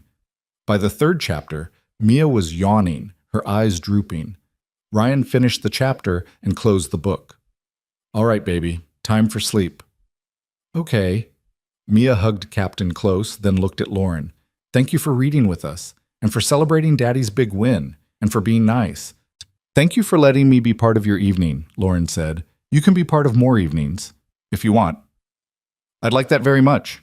Ryan tucked Mia in, kissed her forehead, turned on her nightlight. As they left the room, Mia's sleepy voice called out, "Daddy, I like Lauren. You can keep her." In the hallway, Ryan and Lauren looked at each other and burst into quiet laughter. "I can be kept, apparently," Lauren said. "High praise from Mia. She's very particular about who gets to stay in her life." They returned to the living room, but the energy had shifted. They were alone now, in Ryan's apartment, with no buffer and no deadline. The possibility that had been hovering between them for weeks suddenly felt immediate and real. "I should probably go," Lauren said, not moving from the couch. "Probably," Ryan agreed, also not moving. "We have work Monday. People are already talking. If my car is here too late, someone might see, might assume things. They're already assuming things. We might as well give them something real to talk about." Lauren turned to face him fully. "Is that what you want? Something real?" "I think I've wanted something real since that first dinner at your house. I just didn't know it yet." Ryan moved closer, closing the distance between them. "I've spent 5 years keeping my life small and controlled because I was terrified of complications.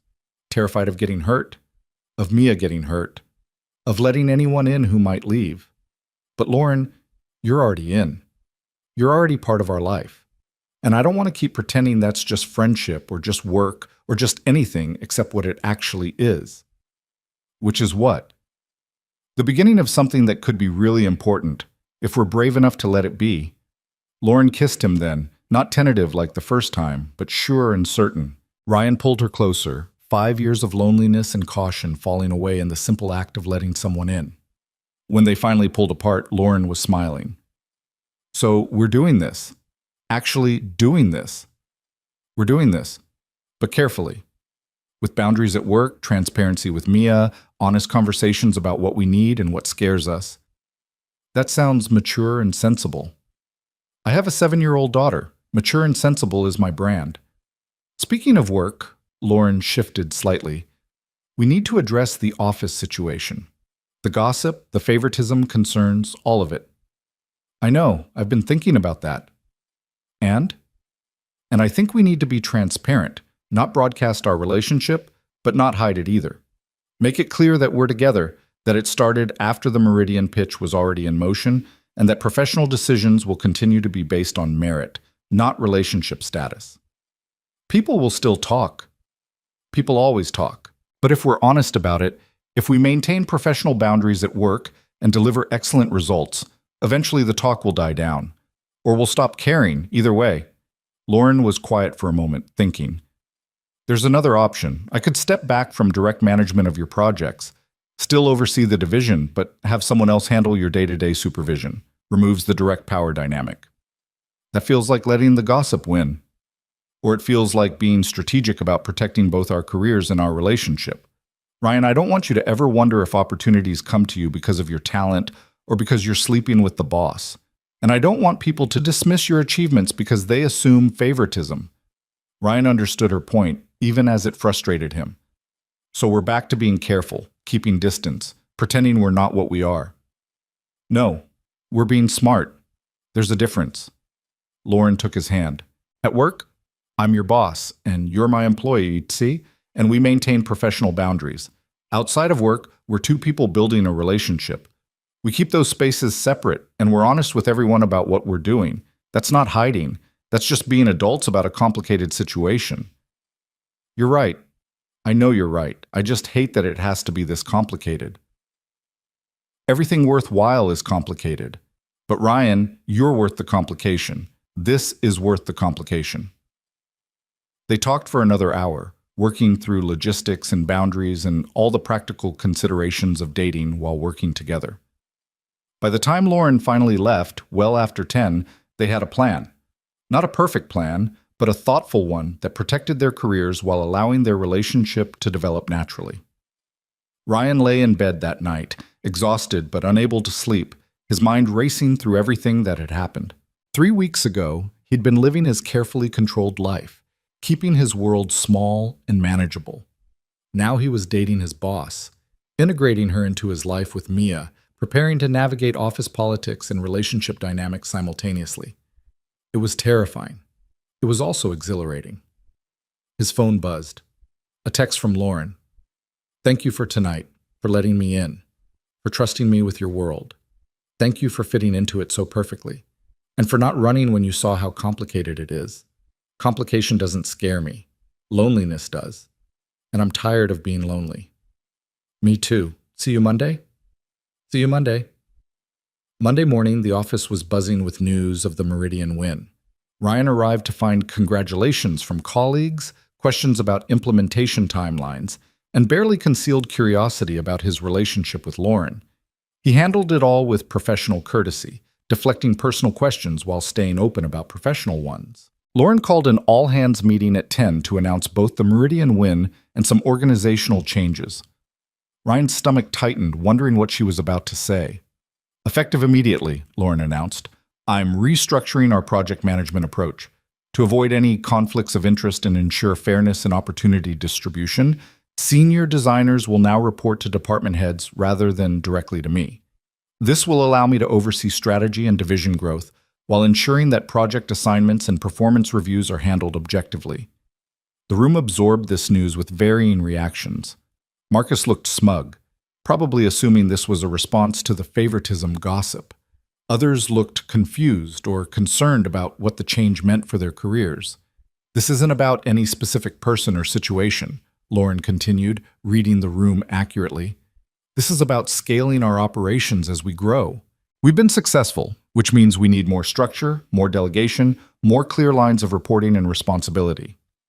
Questions? There were plenty, which Lauren handled with her usual competence. By the end of the meeting, people seemed satisfied that this was a legitimate business decision rather than a response to gossip. Ryan caught up with her after, in the brief moment when the conference room was empty. "You didn't have to do that," he said. "Yes, I did, for both our sakes." Lauren straightened her papers. "And honestly, it's the right business decision regardless of our relationship. I've been too involved in day-to-day project management when I should be focusing on strategy and growth.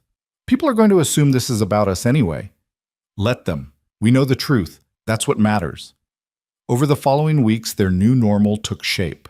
At work, they were professional colleagues with minimal direct interaction. Outside of work, they were a couple figuring out how to blend their lives. Lauren started joining Friday pizza dinners.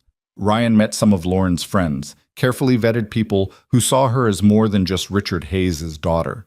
Mia adjusted to having Lauren around with the resilience of childhood, testing boundaries and establishing her own relationship with this new person in their lives. The Meridian implementation moved forward successfully, Ryan's authentic luxury concept translating beautifully from theory to practice. He spent hours with the hotel staff, teaching them how to deliver genuine connection rather than performative service, how to make guests feel valued regardless of room rate or status. It was fulfilling work, the kind that made him feel like he was doing something that mattered beyond just winning clients and building brands. 3 months after that first uncomfortable dinner, Ryan found himself back at Lauren's house for an actual family dinner. This time, Richard and Patricia were visiting on purpose, and Ryan was invited as Lauren's boyfriend rather than as a prop in her lie. Mia came too, nervous but determined, wearing her fancy dress and bringing Captain the Penguin for moral support. Richard Hayes answered the door with a smile that looked only slightly forced. "Ryan? Mia, come in." The dinner was nothing like the first one. Patricia had cooked again, but this time the conversation was genuine, interested, built on actual knowledge of who Ryan was rather than assumptions about his deficiencies. Richard asked about the Meridian project, about Ryan's design philosophy, about his plans for the future. The questions were still probing, but they came from curiosity rather than judgment. Mia charmed everyone, as she usually did, telling stories about school and showing Richard how to play chess on the small travel set she'd brought. Patricia showed Lauren some old family photos, laughing over memories and inside jokes. After dinner, while Mia was showing Patricia her Captain the Penguin collection in the other room, Richard pulled Ryan aside. "I owe you another apology," he said quietly. "When Lauren first told me about you two actually dating, my first instinct was to object, to list all the reasons why it was complicated and inadvisable and potentially problematic for both your careers. But you didn't? No, because my wife reminded me that my judgment is what created the problem in the first place. My inability to see past circumstances to character, to value people for who they are rather than what they have." Richard's expression was rueful. "I've spent my entire life measuring success by external metrics. Money, status, credentials. And I taught my daughter to do the same, which made her doubt her own worth when those external validations weren't enough. Lauren's worth has never been in question. She's brilliant at what she does. I'm starting to see that, and I'm starting to see that you were exactly what she needed, someone who valued her for who she is, not what she represents." Richard extended his hand. "Thank you for being patient with me, and for being good to my daughter." Ryan shook his hand, feeling the genuine warmth in the gesture. "Thank you for trying to see past your first impressions. That takes real courage. My daughter seems to think you're worth the effort, and she's usually right about these things." Later, driving home with Mia half asleep in the back seat, Ryan thought about how much had changed in 3 months, how a single uncomfortable evening had led to this. A relationship that felt real and solid. A family structure that was expanding to include new people. A life that was bigger and fuller than the carefully controlled existence he'd maintained for so long. "Daddy?" Mia's sleepy voice came from the back seat. "Yeah, baby? I like this. Us and Lauren and having more people in our family. It's good." "Yeah, it is. Are you going to marry her?" Ryan smiled in the darkness. "Eventually, maybe, if she'll have me. But we're not rushing anything. We're just seeing how things develop." "Okay, but when you do marry her, can I help plan the wedding? I have ideas about flowers and cake and how Captain should be involved." "Of course you can help plan, though I'm not sure what role a stuffed penguin plays in a wedding." "He could be the ring bearer, obviously. Obviously. How did I not think of that?" 6 months later, Ryan stood in a small courthouse with Lauren beside him, Mia between them holding Captain the Penguin, who was indeed serving as ring bearer. Richard and Patricia were there, along with a handful of close friends. Nothing fancy, nothing performative, just two people who'd found each other in unexpected circumstances, committing to build something real together. "Worth isn't worn, it's felt," the officiant said, reading from the vows Ryan had written. "You came together from different worlds, different circumstances, different assumptions about what makes a life valuable. But you found common ground in authenticity, in genuine connection, in the belief that people should be valued for who they are rather than what they have." Ryan looked at Lauren, seeing the woman who'd started as his boss, became his friend, and had somehow become essential to his life.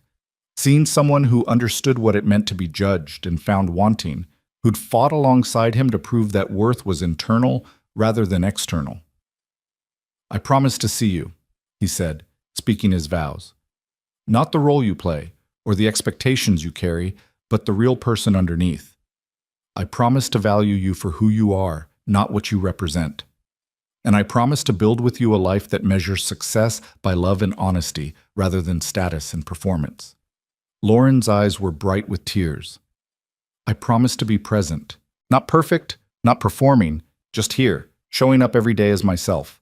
I promise to honor the family you've built with Mia, to respect the sacrifices you've made, and to never take for granted the trust you've placed in me. And I promise to keep challenging assumptions about worth, about value, about what makes a life and a family complete." When they kissed, Mia cheered, and Captain the Penguin witnessed it all from his place of honor. The reception was simple. Pizza at Mia's favorite place, ice cream after, friends and family mixing easily in the casual environment. Richard Hayes sat next to Ryan at one point, watching Lauren teach Mia some complicated dance moves she'd learned as a child. You know, Richard said quietly, when I first met you, I thought Lauren was making another mistake.